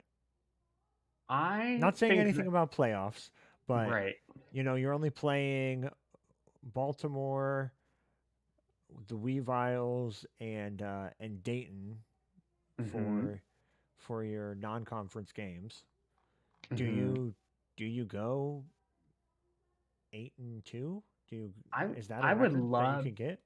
I would love to go 8-2. I would love, there are some seasons where I think that I have an opportunity to go undefeated. I would say that I always consider myself as someone who has the possibility of being competitive in every single game. Mm, Now that doesn't always happen, like you said, based on, what's going on in my life, or if I'm a little bit demotivated. But this season, I think I would like to set a goal to, work really hard, especially Baltimore Braviarys week 2. I sort of consider as a little bit of my I don't know if rival is the right word, but sure, a call it a game that's rivalry. Yeah, yeah, game that's to the game watch. that I want to win the most. I was realizing that there's one time that I was second in the regular season, and there's one time that I was the runner-up in In the the playoffs, postseason. and both times. So when I was second in the regular season was season 10, and I lost a match to the Braviaries, to Colin, who wound up being the regular season. And if I had won, then I would have been the regular season champ, and I lost Mm. that the championship match to Colin in season 8, which I would call my best Oh, season. And so anyway, so for those reasons, that matchup with Colin holds a little bit of special significance for me, right. even if maybe it's not a mutual um, rivalry, so to speak. But that's kind of um, I think a great season for me would be to go 8-2 while beating Colin, or 9-1 while beating Colin, I and mean, your vying overall for that regular records, season champion. your overall records are very similar. His overall record in the league is 68 and 46, and yours is 65 and 48. So probably as close to identical records as you could get. Now the CCSs are pretty different because Colin has more regular season first place finishes, has a championship under his belt, and has been to more playoff games. So when it matters most, Colin's been able to kind of lock it in. But when it just comes to just straight, I would say, creativity and team building, finding win cons, drafting, like strength of draft, I think you guys can. You guys are pretty close, and so maybe it's a one-sided rivalry. Like if you can beat Colin, then you win. Like sort of that. But I think that's a cool. Right. What week is that? That's week 2. That's next week. Oh, that's your next match. So I'm very excited going into next week to see what that game's like. I think Yeah. it'll define your season. If you lose, you're gonna quit Yeah. and you're gonna win two more games the whole season and not give a shit about the league. But if you win it, this is your time. This is your time. This is your uh, moment. that might be how I feel. I always strive to be um a good loser, to be a to have fun in the face of losing, but I have to admit that it's more fun to win. So, The okay, that's enough about me. the sizzling hot take of it's more fun to win. Uh, All right, so that's actually, enough about me. Colin is next. Oh, Um, great. Yeah, uh, yeah. honestly, I think your team and his team are my two favorites of the Oh, draft. great. I loved Tapu Lele last season, and I think this is honestly a cooler team for Tapu Lele than the one that I had last season. You have the unburdened sweeper with Halucha. Tapu Lele doesn't really like ghost moves, and you have Mandibuzz and Blissey to switch into those. I think Blacephalon being another on the special side, a potential sweeper where Lele breaks for it on the special side could be really freaking cool. And um, all of that just to say that those top five picks I think work very well together. Um, Right. It has the speed to back it up too. The 95, 107, 118 for Lele, Blacephalon, Halucha right, is very scary. right. And then also things like Bolton to add to the speed and Seismitoad to help out with the potential electric weakness that Halucha and Mandibuzz have. Something like Tapu Koko could also be a threat against this team. Um, but I think that there's enough versatility in the team, whether it's Scarf Lele or Scarf Blacephalon or even a already like boosted Halucha that yeah, this team just has so many ways to stay around for a long time, control the field, and yeah, and has a lot of punching power in the meantime. Yeah. I think the low tiers are interesting because they're all Pokemon that I don't like, but they all have utility for this team. Hmm. Like Abomasnow can set Aurora Veil, Whirlipede can do The Toxic hazard Spikes, stack, the yeah, Hazard Stack, and Cutiefly can also, I believe, get Sticky Web. right. Um, and so that's an interesting utility. I'll be curious to see if, you know, if I guess this team like can really lean into the hyper offense, leave Mandibuzz or Blissey at home, bring Halucha, Lele, Blacephalon, and then just send out, Whirlipede, Click Spikes, send out Abomasnow, and then die, Whirlipede die, Abomasnow, set up Aurora Veil, die, then Yep. bring out Lele and Yeah, go and then for just it. start Bring, winning. Yeah. yeah. So, um, yeah, I'm curious about that. Mm-hmm. Yeah, I think that there is something to be wanting. Maybe in the hazard department, there's Blissey and Seismitoad. I guess it could probably fit on most Blissey sets, but the option for Stealth Rocks would be Duraludon. And there's no rapid spin users. Um, Mm, so running Defog on Mandibuzz to get rid of your own hazards might suck. Um, but I don't know. I'm finding it a little hard to find strong criticisms of this team because this is the type of team that I would like to use. Blacephalon likes or doesn't like getting hit by a knockoff. Lele likes its item, and but I think that this team is not knockoff weak. Mandibuzz is good for switching into knockoffs, and Blissey. There's the reason why I like Blissey on this team better than Chansey. I think Chansey would be a major level down because it's also weak to knockoff.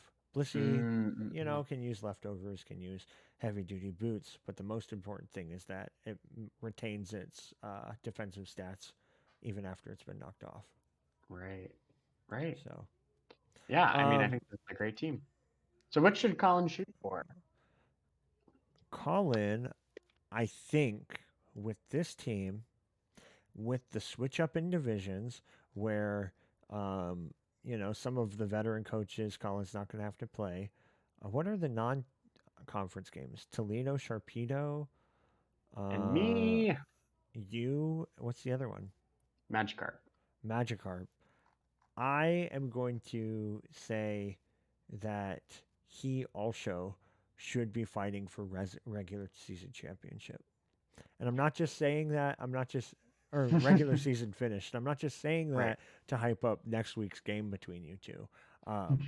But it's like besides Andy's 2 seasons where he's gone undefeated, most of the time our regular season first place finisher is afforded 1 or 2 losses that they're allowed to have.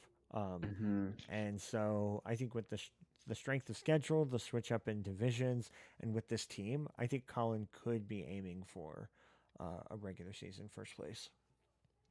Yeah, and I think if you look at the past 4 seasons, the Galar seasons, so season 10, Colin was the regular season champ. Season 11, he was the runner-up and the regular season champ. Mm. Then season 12, it was just dropped to playoff contender, both But seasons. winning And so, 7 times in each of those, yeah. of course, which is not by no means an easy feat. Hmm. And so, just to say, I wonder if there's kind of like if Colin should be shooting for another, um, similar to like season 10 or 11, kind of like that very dominant.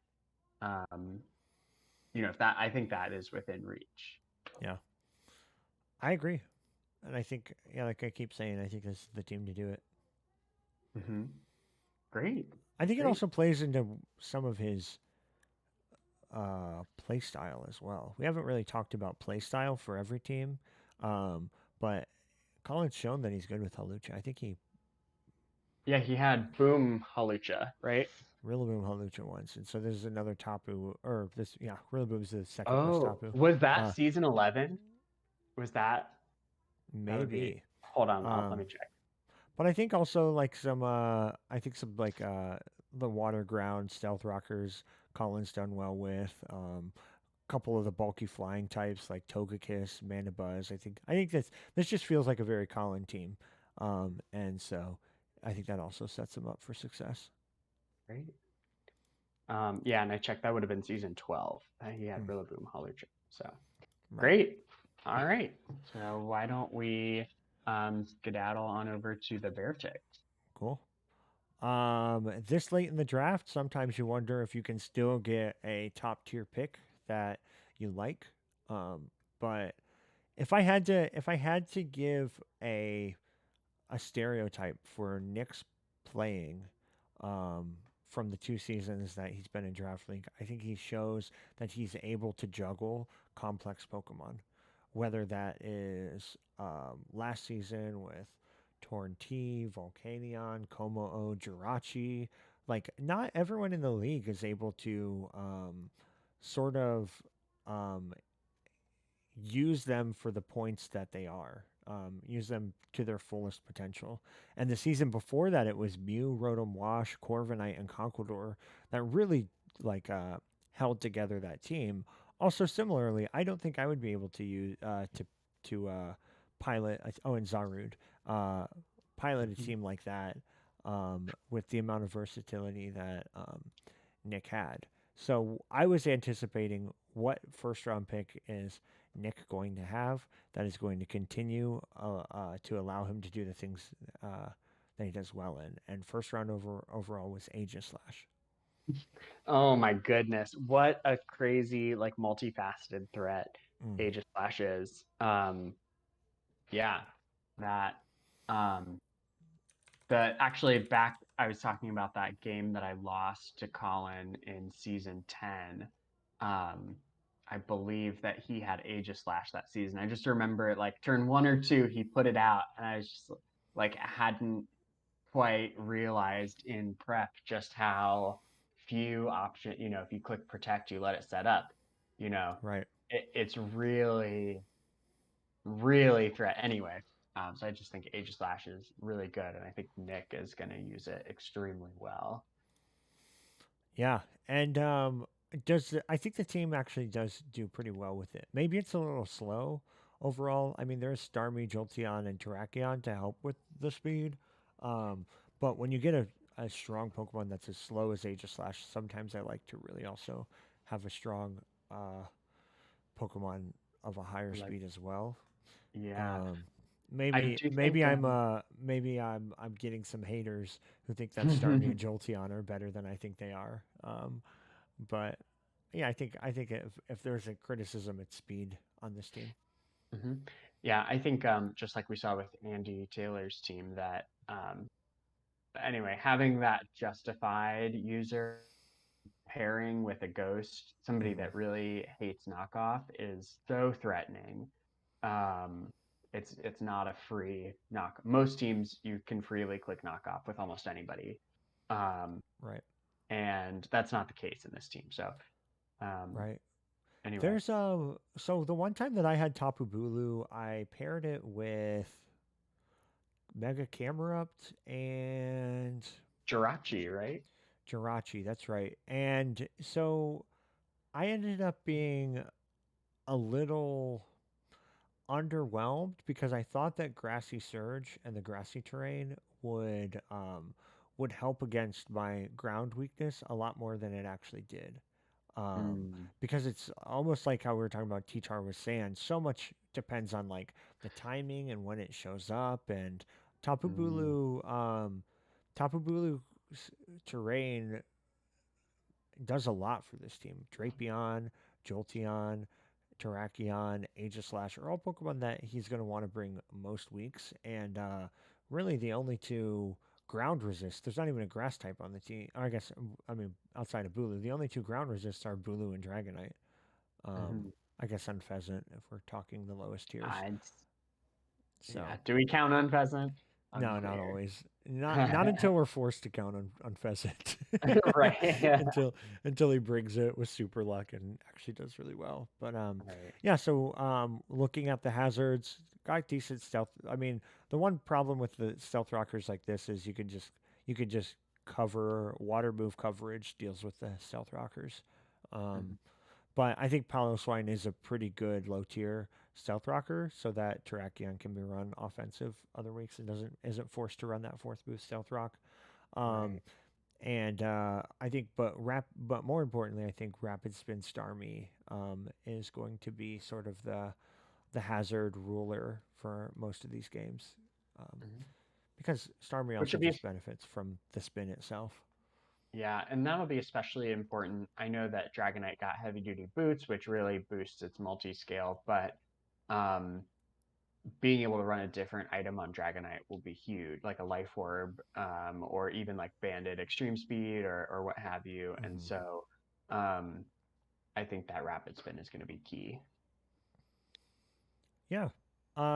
So Nick has had 2 seasons in this league, and then a season in a absolutely average um, league. So 3 seasons under their belt. Went 10-1 and 8-3 in these seasons, and then only lost 2 games in absolutely average. Um, so they're a pretty strong coach. It's I think we keep calling him new because technically he's new. I think functionally he plays a lot more like a veteran coach and a coach that we should have high expectations for. Um, Mhm. Made it in every playoff he's had the opportunity to be in. So, what would you consider a your expectations, or what should Nick consider as having a good season? Yeah, I think that for me that um I don't want to force a rivalry, but I'm curious, Nick, if you see or if you can prove that you're better than Andy Taylor. You guys are 1-1. You knocked him off in the top spot for the champion Mm. in your first season. And I think you're a really great coach. And so I want to see, that kind of continue. And I want to see that be kind of your most important game um, this season. And Andy Taylor, I do think you a little bit have to, you've been the presumptive nominee, so to speak, the presumptive regular season champ for a really long time.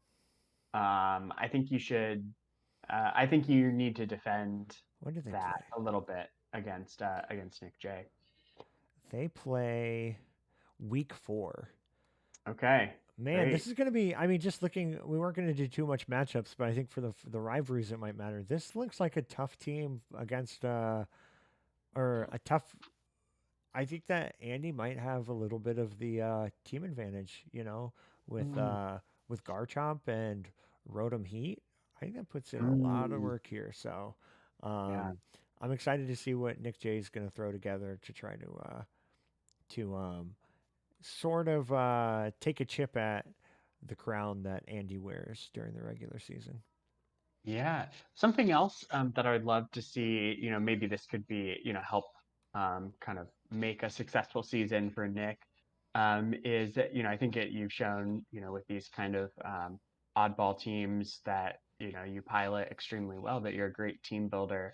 And I would love to see um, other coaches, especially some other, newer coaches, reaching out to you to kind of get some support. And I'd love to see you kind of share some of your team building Mm, knowledge. And I think that would, um, anyway, help. I think that would be a really great thing for you and right. for the league. I think that would help make this season a success for you. That's good, and especially for someone that likes team building like myself and Nick, helping other people build teams really keeps you fresh and on your toes. You know, um, I don't think you need as much practice in game, like on the actual battles. So if you can practice building multiple times a week, then that's just going to level you up a lot faster, too. Mhm. So yeah, that's a good job, Adam. Good job I with that have one. some good things to say Wow. occasionally. Holy cow, we're never wrong, but I'm surprised that you said something I'm kidding. Uh no, that's good. I Great. have Haxorus already up. Okay, So perfect. Let's go Ian for it. drafted for their first pick a pretty spicy, let's just say polarizing Pokemon. Yeah. Hydreigon. Yeah, Yes, we've seen some success. Let me actually check. I'm really enjoying that this website will give us stats like on a Pokemon by Pokemon basis. I'll click on it So too, just so that the viewers can see it. perfect. Yeah, it's been drafted 5 times, for 24 kills, 32 deaths, and only 41% of the games that it's been brought Ugh. to have been won. Uh, So and I not very know, good for a top tier Pokemon. yeah, I had it on a season that I did pretty poorly. I think the Hippopotas had it on a season that they did not, or maybe they did okay. But anyway, I yeah. Um, so it just hasn't been utilized quite as well by our league in particular.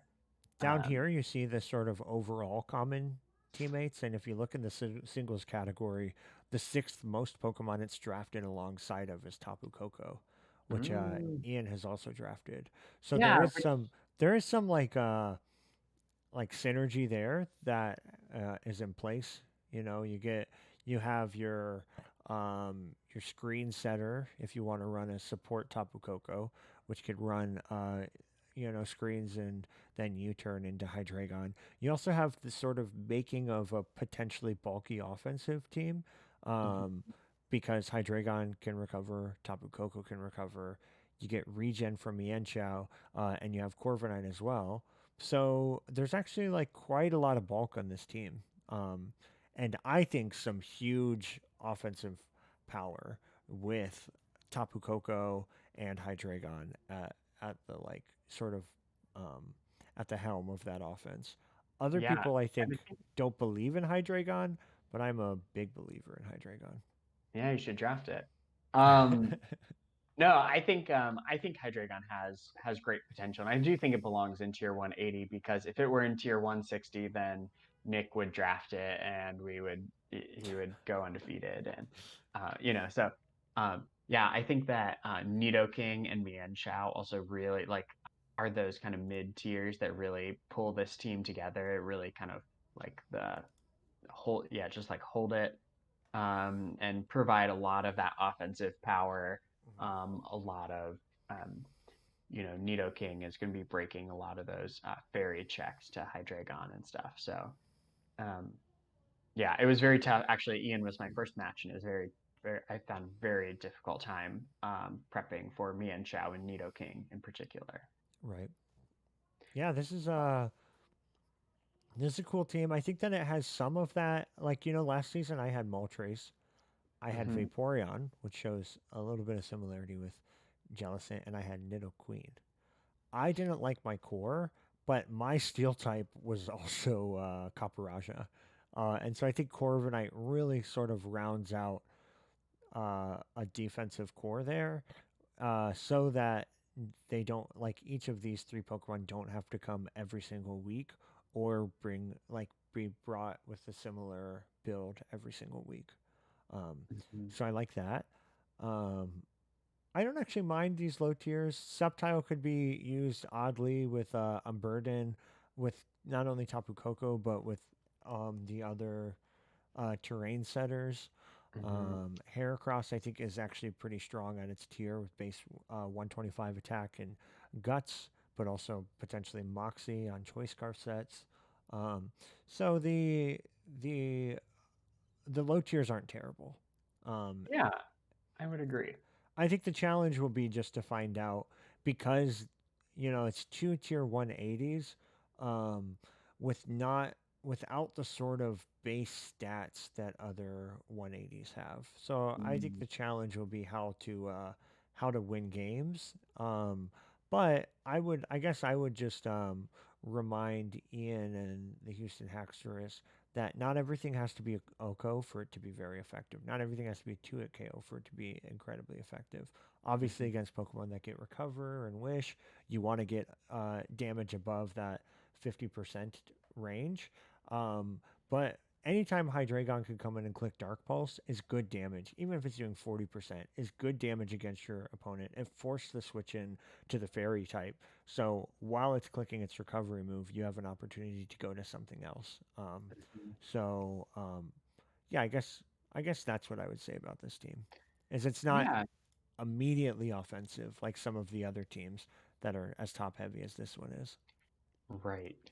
Now, I guess in terms of our narrative, yeah, I think so. Oh, what were we gonna say? Yeah, I think that Ian, like some other coaches that we discussed, what's going on in life has a huge impact on how they play. And how the season goes for them. And so, one thing that happens to be true is that the end of the school year just happened, and so they're not TAing, I believe, and yeah, so I think that that means that Ian will have a lot of additional time to kind of spend on team building and spend on maybe kind of honing those skills on the ladder Mhm. and stuff. And so I think that there's a big opportunity um, for them to do well this season. Right. I think repeating the best record that they've had in recent seasons was the 5-4 season 11. Going Mhm. into playoffs, getting a record of 5-4. What are Ian's non-conference games? Dayton and what was Um, and Andy it? Taylor, the two Andy? Andy, both Yeah. Andy. So I think that. I think that it's not out of the question to go 5-4 again, and I think that they should be happy with that. I think that would be actually really good, given even just the I would call the concentration of good coaches in the lower division. I think that would be actually a difficult task. I also want to just add that I think these Pokemon Hydreigon, Koko, even like Nidoking can be hard to find exactly what sets to bring. So I think that this Mm, season, learning how to how to effectively team build in a way that's most optimal and being very happy with that growth will also be a measurement of success. Um, yeah, that's a because great point. honestly, I feel like with a lot of teams that sort of are right on the cusp of the top tier, right on the cusp of playoffs each season, I'm talking about it here with Ian, but I think it applies to a lot of other coaches. I don't have to name them all. I think figuring out, I think the two things holding them back are um, getting a little bit better at playing Pokemon, just like the in game stuff, when to set up, when not to, when to sack. Is one thing, and then I think also like knowing when to bring the weird shit, um, and Mm, I think and team building, I think are the two things that sort of separate the difference between the middle of the pack and sort of the better teams. yeah, maybe there's an opportunity here to yeah, to reach out and connect at the beginning of kind of the team building process with, one of those one of the really great team builders in our league. Hmm. Like we mentioned Nick J, but there's several really amazing team builders that could be a great opportunity, not just for the Haxers, but um, for myself, Yeah, for a lot every coach. yeah. Especially if you think that I was indirectly referencing you in in my statement about how the middle teams could be better this season. Hmm. Great. Um, God, yeah. Corviknight's gonna be fucking cool this season. I'm these top three. I'm very excited about, and Yeah. these are like my types of Pokemon, the middle ones. Hmm. Um, who's next? They're good. Looks like Coach Chad, Which one's that? the Toledo Sharpedo. Sharpedos. Yeah. Oh, yeah. It's Clefable, Jirachi, Salamence, Buzzwole, and Oh, this is Salazzle. another like top. I love these top four Pokemon. Maybe I don't know. I'm curious about Salamence, but I love the other ones for sure. I keep trying to draft Buzzwole, and then like find other things that take up the slot. Um, Right. but kind of some context.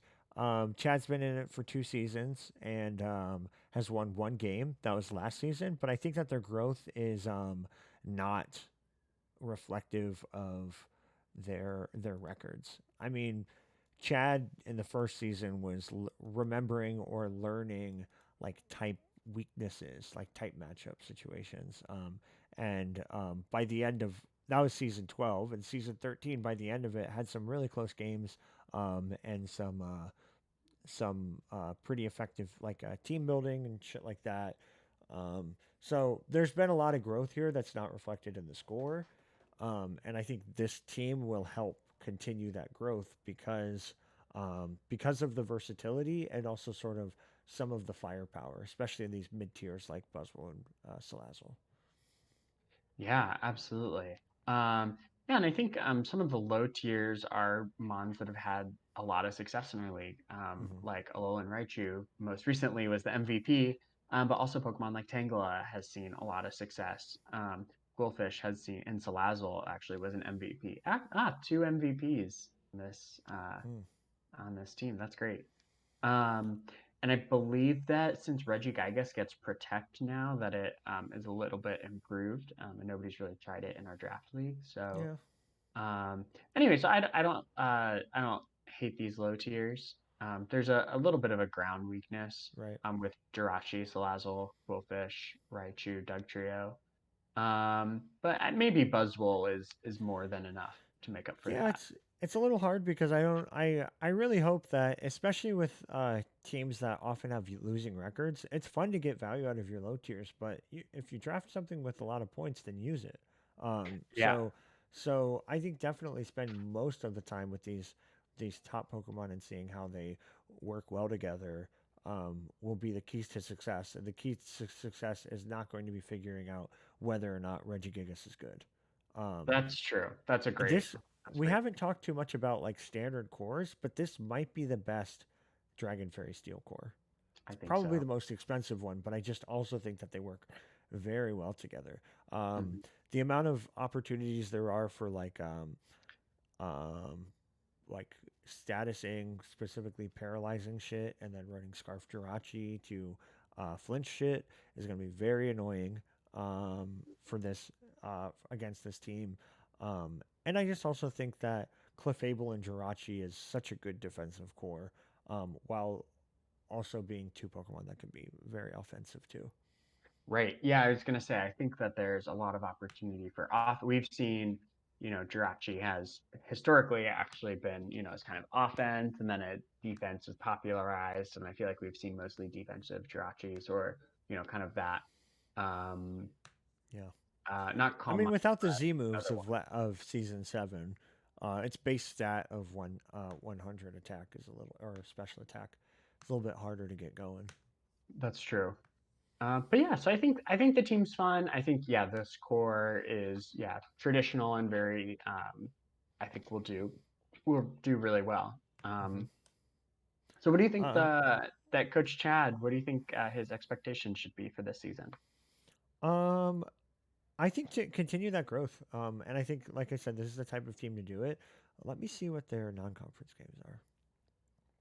They got the sibling rivalry. They have Nice, Dayton and Baltimore. Um, great. that's honestly, if I can say it, I think one of the like I don't think you could ask for or expect a better a better non-conference um, Hmm. um, setup, and I don't. I just mean that to say that there's a lot of opportunities where this team can upset people, and I think actually getting 4 wins with this type of team would be a good goal. Um, Hmm. I think Calm Mind Clefable can do that. Calm Mind Jirachi could do that. Choice Scarf Jirachi can do that. Dragon Dance Salamis could do that. I think even just some weird Buzzwole sets and Nasty Plot Salazzle can all kind of help towards getting those wins. And I think that the bulk on this team, I think there will be some coaches that lose because they can't kill two Wish Passers or Hmm. or whatever the fuck. Yeah, Is it Wish Soft Boiled Wish, Roost. The top four yeah. Pokemon can heal. Wow, that's pretty. Yeah, that's pretty crazy. Um, Yeah, I would agree. Yeah, I think 3 or 4 wins are definitely like within reach. And going with that, I think if in season 12, your differential is -45, and season 13 differential is -36. So I think continuing to improve that differential, keeping even some of the losing games at like a very close game with kind of a low differential, I think is a great goal. And yeah, we noticed that in the schedule, the last two teams that you play are the Venusaurs and the Galar United, who we both said should be kind of shooting for playoffs and like having some pretty high expectations. And so I think potentially, yeah, playing as a spoiler for those two, kind of Oh, at the that'd be end of the so season fun. would be really great to see. Right, to see that continued growth and to see it actually matter in some games where by the end of the season, it's like Sean may have 4 wins and needs a fifth win in order to secure their spot, or Galar United is going for something similar. I think it would be really, really fun to see some, even, I mean, depending on how competitive Baltimore, I mean, I love their team. Like these two teams I really love, but even knocking a win off of one of these teams could be spoiling their wishes at a regular season first place. So Yeah, absolutely. so cool. Great. Okay. Who's next? We only have a couple more, right? Looks like 3 more. the Magikarp. Orlando Magikarp. Orlando Magikarp. Um, recently has gotten some success in season 12. with a 6-3 record. That was also pushed them into the Sword Conference for season 13. Had a pretty more a lot more of a tough time. So went 7-3. So back down in the Shield division with this just looks like both. This looks like a Ben team, but it also looks like a Kyle team. I love all Mm, these Pokemon. I actually in the off season I kind of started appreciating Zarude a lot more than maybe how we've have it tiered, with its defenses of 105, 105, 95, and a speed of 105. I think that this is actually. pretty good. I It's a think it'll. good I think this team will 25 win or lose based on how well Zarude performs. Mm, yeah. But We first overall pick was Zeraora, right? Yes. Yeah, which Okay. is a great, it's I think it's the fastest good Pokemon. Mm. Um, right? That's a good way. That's a great way of putting it. It's the fastest, what do you call it? Like elite speed? Is that what people call it? It's the Yeah, fastest elite speed mon. or the Which I think is best, the like strongest elite speedmon. great. Um, yeah, and then with yeah, Latias and Scizor are both. So anyway, it's starting to look like a great bulky offense Hmm. team. I think that's kind of what we have here, and we got some good recovery. Even Zarude has jungle healing sometimes. So um, I Yeah, think this that is Klefki is a really great addition to this team. I think there could be some opportunity for like some spike stacking to wind up mattering right, with some switches back and forth between like Rocky Helmet Hippowdon with Sand and Chip and then Spikes, and then you're kind of swapping back right, and forth to Scizor. So I think there's some really good opportunities there. right. Yeah, I like Hippowdon here as like a sand setter, more as doing long-term chip damage rather than like having a sand abuser. I like Miltank a lot more for this team than who's the dog, the sand sweeping dog. Oh, Stoutland. Yeah. So even like I think they're in the same tier and stuff, but I'm happier with the Miltank pick on that. Um, yeah, this Latias, Scizor, Hippowdon. For whatever reason, I'm really drawn to this as a defensive core. Has a lot of recovery. It doesn't really have like for monotype ground. Uh, doesn't have many weaknesses, and then those weaknesses are sort of curtailed by Latias and Scizor. You can run Spadef Scizors or defensive Scizors. You can run Spadef Lati. So this is really, really cool, and I think it provides a lot of options for something like Zeraora or Zarude to come in and do the damage. Yeah. So something that I will say about this team in relationship to Ben and in relationship to playing styles is so Ben has had Vaporeon, Vape Nation many times, probably three, maybe even four times Hmm. in the past 9 seasons. And I think that sometimes Ben, you've kind of like you've like died by Vaporeon, just kind of turning into a little bit too passive of a play by going to Vaporeon Wish Pass when actually the better play would have been to go into a more offensive threat, Zarude and Click. I forget if Zarude gets knocked off or not, but Yeah, Click offensive move.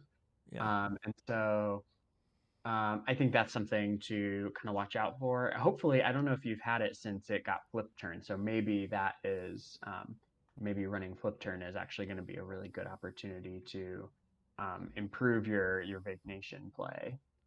I don't think that you've had it since it got flip turn. Um, Yeah, this team has quite a few immunities. It has water absorb, flash fire, it's a dark type, a ground type, and a levitate Pokemon. So I think that there's a lot going on here. And that was sort of the last thing I wanted to say about the team itself. And then the 12th member of the team, Ben. Some of this is a little masked because for season 9, this is just like an aggregate. So I could be wrong here, but at least listed, um, there are only 2 seasons where you've had a winning record. Season 6, playoff contenders, and then season 12. And so I think that aiming for that 500, um, wait, do you play 10 games? 1, 2, 3, 4, 5, 10. Yeah, aiming for that 500, I think, uh, is where you should be aiming for. And if that can be a winning record too, that'd be pretty freaking awesome. Um, Yeah, and I think like we kind of glossed over a little bit, last time you were in the Shield division, you had a ton of great success, and actually you also had Hippowdon that oh, season. yeah. Um, and so, anyway, so being back in the Shield conference, I think there's an opportunity. And actually, I think this does mask some of the growth that, I think last season, you did well, despite, a 3-7 record. It's maybe a warning to the new coaches to kind of see, Mm. having a good record in the Shield conference, doesn't necessarily guarantee a good record in the Sword conference. So, I think there is actually a good opportunity for you to go 6-4, make the playoffs, and bump yourself back up and give yourself another opportunity, another whack at the sword division. I just noticed there was a season 5 no loss or no wins into season 6, going 7-5 and being in the playoffs. Um, that kind of rings similar to I think Pavugi's run the last 2 seasons too. So Mm, what did Ben went 4-6 the next season. So um, mm, we'll see how whether Aubrey's going to have a similar sort of trajectory from immense growth and then sort of like responding to that now playing the tops of the league. So anyhow, yeah. Great. um, up next, Sean, second to last in the draft, right? Yeah. And Second to last, Sean, almost a wheel yeah, pick. I think that Sean has consistently had some of my favorite drafts over the That's past awesome. 5 seasons, or however long. Uh, yeah, I think these are great. These seem like very Adam picks though as well. Mr. Rhyme, Type Null, a bad Yeah, Rotom. Things feel like Crobat. This feels like yeah. Adams. I Adams. almost I Adams almost flavor.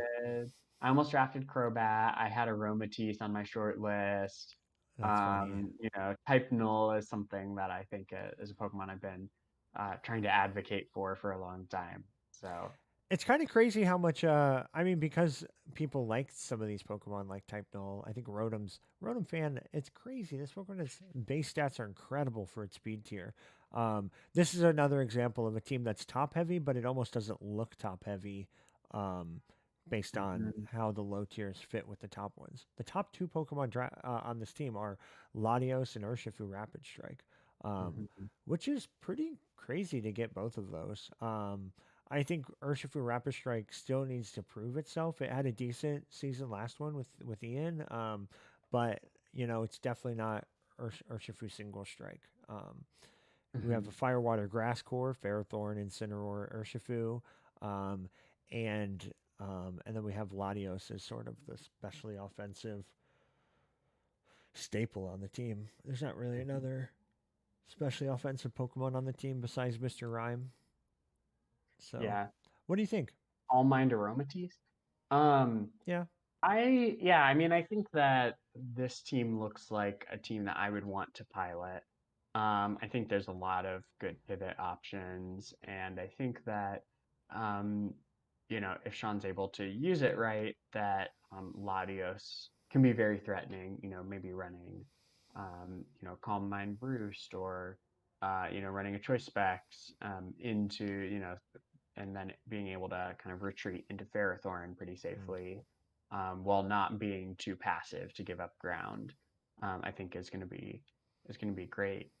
Um, yeah, I don't know. I I think think I think I'm not I sold like on it. this team. You like this Yeah. team. I think I'm not sold on it. I think that this team doesn't win on defense like I think some of the other more bulky, less offensive teams. Uh, Mm, do and I don't know if it has the firepower to win on offense. It might mm. be like almost like a typical uh, Black J32 team Oh, where it looks good on paper, but maybe doesn't have the firepower to keep up with the Kirums and the Garchomps. And I mean, Latios is that's a good point. amazing, and so is Urshifu Rapid Strike. But I'm just curious. Incineroar feels like it's almost slotted in as a defensive Pokemon. Um, and, if that gets knocked off, like Latios is trying to run away from all the knockoffs anyway. So then Mhm. if Incineroar gets knocked off or Ferrothorn or Aromatisse, then the staying power goes away. And I don't know. There probably is enough offensive pressure here. I think even just Choice Band Urshifu is going to break holes through teams. Um, I'm just not buying it. I'm not fully Interesting. buying it right now. Maybe the fact that I'm into it is a warning because I have had quite a few teams where I felt like last season was similar, where I thought that the synergy was good and on paper it looked great, but yeah, it wasn't offensive enough or defense. It was like the wrong middle. Uh, Hmm. so that I get Um, that that's a strong possibility. there is, I mean, there's like a little bit of like in the beginning we talked about how Sean, if we took the top 8 teams, if we took everyone that made playoffs last season, Sean would be in the top division. Where that Hmm. could be seen as a snub, this could be an opportunity though for Sean to maintain a good record, Hmm. and maybe even make it into playoffs again. What do you Yeah, think? What do you think would be a good season for Sean?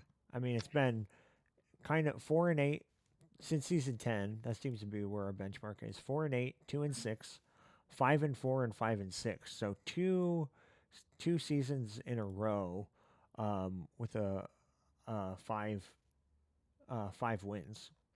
yeah. I guess I would say, can you get a breakout season, kind of make us regret leaving, make us regret splitting the divisions the way Mm, that they're divided, and kind of show off the like how you've improved your team building over, the past nine right. seasons, which I think is really true. And I always see you out there, reaching out to other people to ask questions or kind of get a second opinion on your team building. And I do think that it really shows in the past few seasons. I think that the past few times we've matched up, I think that I've been very surprised by the strength of your team. Like 2 seasons Right. ago, you ran a Scarf Weavile against me, and kind of knocked out my playoff hopes. And then last season, you swept me with the Alolan Raichu. And so, anyway, so I've been very impressed with your team building Mm, recently. And I think that the work that you've put in shows. And so I'd love to see you have a breakout season, maybe going, yeah. um, if you play 10 games, maybe going 6-4, Yeah. maybe winning at least one game in the playoffs. Potentially, I think you're a coach that, could potentially advance to the championship with the right team and the Hmm. right if you're kind of hitting your stride at the right time. Right. So I would love for this season to be that season for you. It's notable that the three non-conference games are Boston Beartics, Dublin Dubwool, and New York City Ribombee. So Mm, getting none of those top three that you were talking about last time, the just three right. veterans of me, Andy, and Colin. Hmm. Not saying that we're necessarily better than the three that are listed before, but I don't know. There's less history involved in these games, and so it might be a chance for you to sort of like get the ball going in your direction when it comes to these potentially new rivalries, um, Hmm. as other teams that might be wa- waffling back and forth between the two conferences. Yeah, I think like Adam alluded to, um, I think a breakout season would be nice. And also, it's like it's very notable that your two of your best seasons, really since season 7, were the last 2 seasons. So, Hmm. if there's a time to have like even another 5-win season now, because you don't have a bye, you have 10 games. So if you go another 5 wins and make it to playoff, that's pretty a pretty cool sort of trilogy of seasons uh, to have under your belt. So Yeah. that's Yeah. that's what I would say would be a good make it to playoffs. I think would be actually a difficult but achievable goal. Hmm. Yeah, I agree. All right. Last Last but up is you. last and Tell me maybe least. tell me about uh, your team. yeah, I went into the draft with no expectations. I had some Pokemon that I thought were good value for the tier that they're in, and I tried to draft as much of those as possible. Um, I also leaned into my I don't really know if synergy matters as much. I'm a little over it after having Vaporeon and Moltres and Nidoqueen. Hmm. So when it got to me, I thought about drafting the best Pokemon on the board, and that put me somewhere in between Tapu Koko and Zapdos.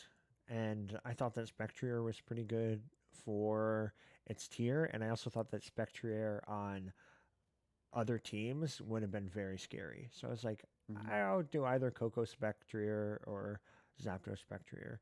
And the more I thought about it, I thought Coco would have been cool. It would have been fun to run a more offensive team because I've seen a lot of success, more success. Like, I'm traditionally third every season. The times when I'm not third, it's because I run more offensive sets. So I thought about Coco, but I felt like, I'm last in the draft. I get the it's not many times Zapdos just hangs out back there. So I felt like I would regret not picking Zapdos more than I would regret not picking Coco. So Mm. Zapdos was my wheel pick. And then from there, I kind of just, like I said, picked Pokemon that I thought were good for their tier. Yeah, and I think you found a lot of those. Like I agreed last season when I Slowbro Galar that I think that's good for its tier. I think Dredagon and Cloyster are good for their tier. I think is Togekiss good for its tier? I don't know if it's in tier 140, but I think you have built a little bit of a what's the right word? Not misanthropic. Just kind of like a misfit bunch Yeah. here, and Island of um, Misfit Toys. yeah, that's exactly how it feels to me. The island of misfit toys. I actually like this team so much better with Cloyster than without it, Hmm. because I think that um, this team actually reminds me of Andy Taylor's team, where it's very like it really relies on Spectrier, where Andy really relies on Garchomp, and kind of a lot of other defensive pivots and not a lot of other win cons. So I think Cloyster actually gives you a second win con that's very reliable. I think you'll turn at least one L into a W, Hmm. as a result of keeping Cloyster in the back. So that's cool. And I think you have a lot of good support for, Spectrier. The classic thing is Hex, right? So you get some, Zapdos and Togekiss are great Thunder Wavers. Cloyster can put out Toxic Spikes, right? Marini can put out Toxic Spikes. Dredagon gets Glare. Umbreon gets, lots of stuff. So Stop, I think stop you giving have. away everything I'm gonna do. You're handing out the rule book, I the we playbook. gotta. I gotta do it. It's part of my code of Don't tell him about ethics. glare. Don't tell him about how many of them get T wave. Don't tell him about it. Don't tell him about Hex. Just to say that I think uh, you know anyway you need a challenge, Kyle. Yeah, Uh, you're you're approaching your 100 wins as well, in a couple seasons here. So um, I'm gonna do it this season. you, good luck. He's at 83 wins right now. If you're not watching the video, so that's not possible. But um, Kyle, tell me. So you've never missed the playoffs. You've True. been the league champion 3 times. True. You've been the regular season first one. What and you're three ditto, right? Yeah, What third do you ditto. third ditto? Yeah. What do you think? Um, have you settled into your spot? Do you think you have like room to grow at a different rate than than Andy? Are you Hmm. trying to catch up and compete for kind of the best team in our league, or do you feel comfortable where you're at and you're just trying to do well in the playoffs, or don't care about the playoffs and trying to um, coast and support other coaches? Like, where are you at? Um, to be honest, I have been a little burnt out of Pokemon in general, and I've thought for a couple seasons now about uh maybe having my last be the next one. Not ever like right away, but like kind of like planning my escape route.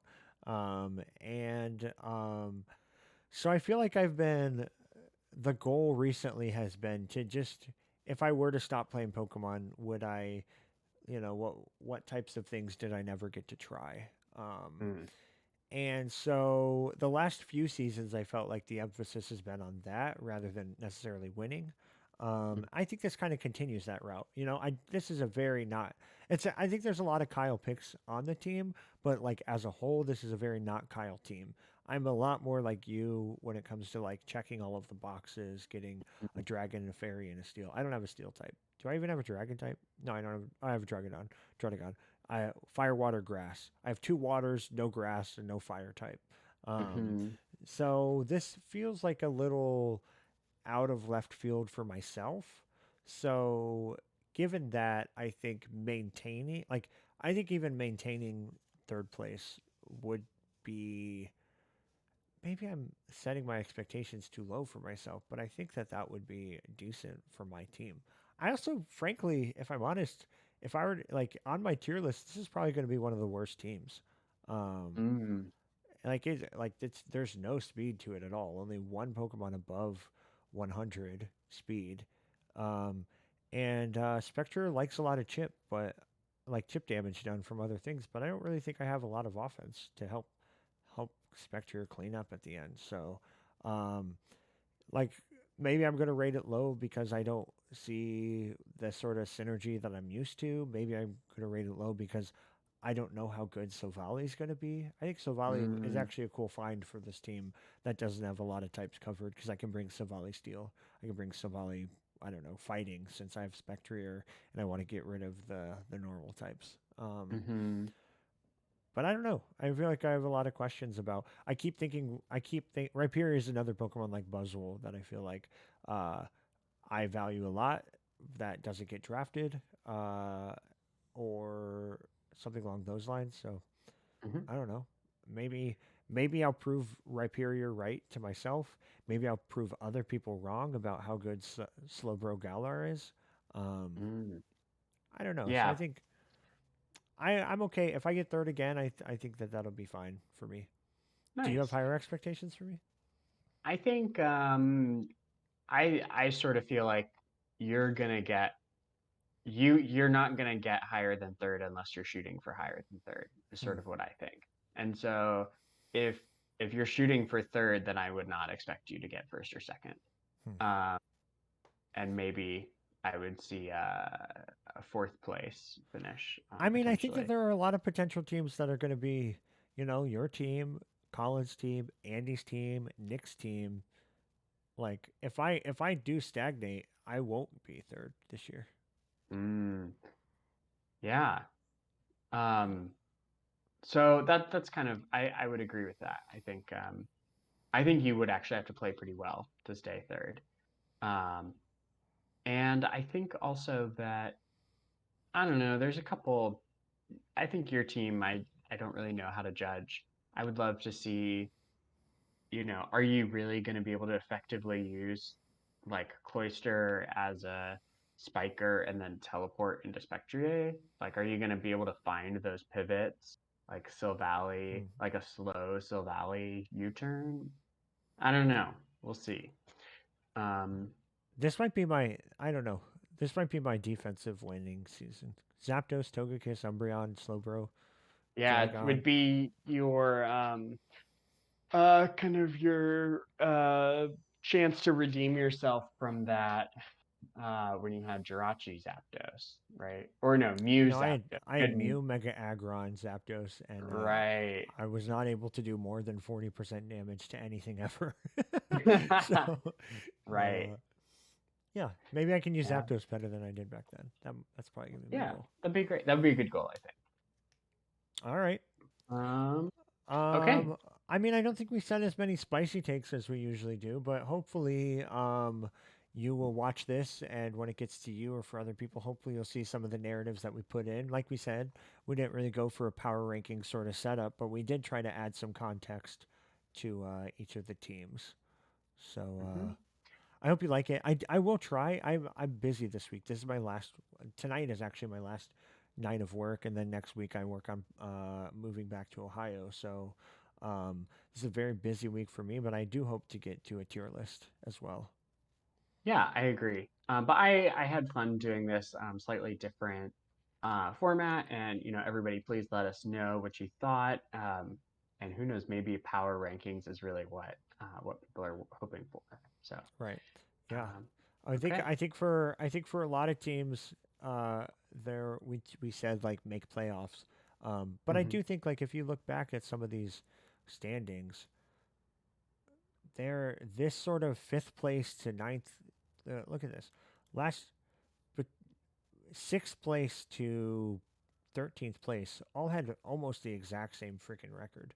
You go to Hmm. sixth place to 11th place the season before, they all had like the exact same record. So I think even if you want to think of your own games that might be important, if you come back to this video and you say, "Oh, we thought that it'd be good for Ribombee to make playoffs," and you're the Haxorus, and we told you that it would be good to make playoffs, that is sort of like the a recipe for a primetime matchup.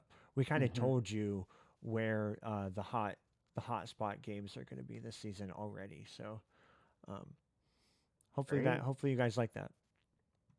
Yeah, should be good. All right. All right. Any last things? No, I think that's it for me. All right. Talk to you later. Yeah, you Bye. too. Bye bye.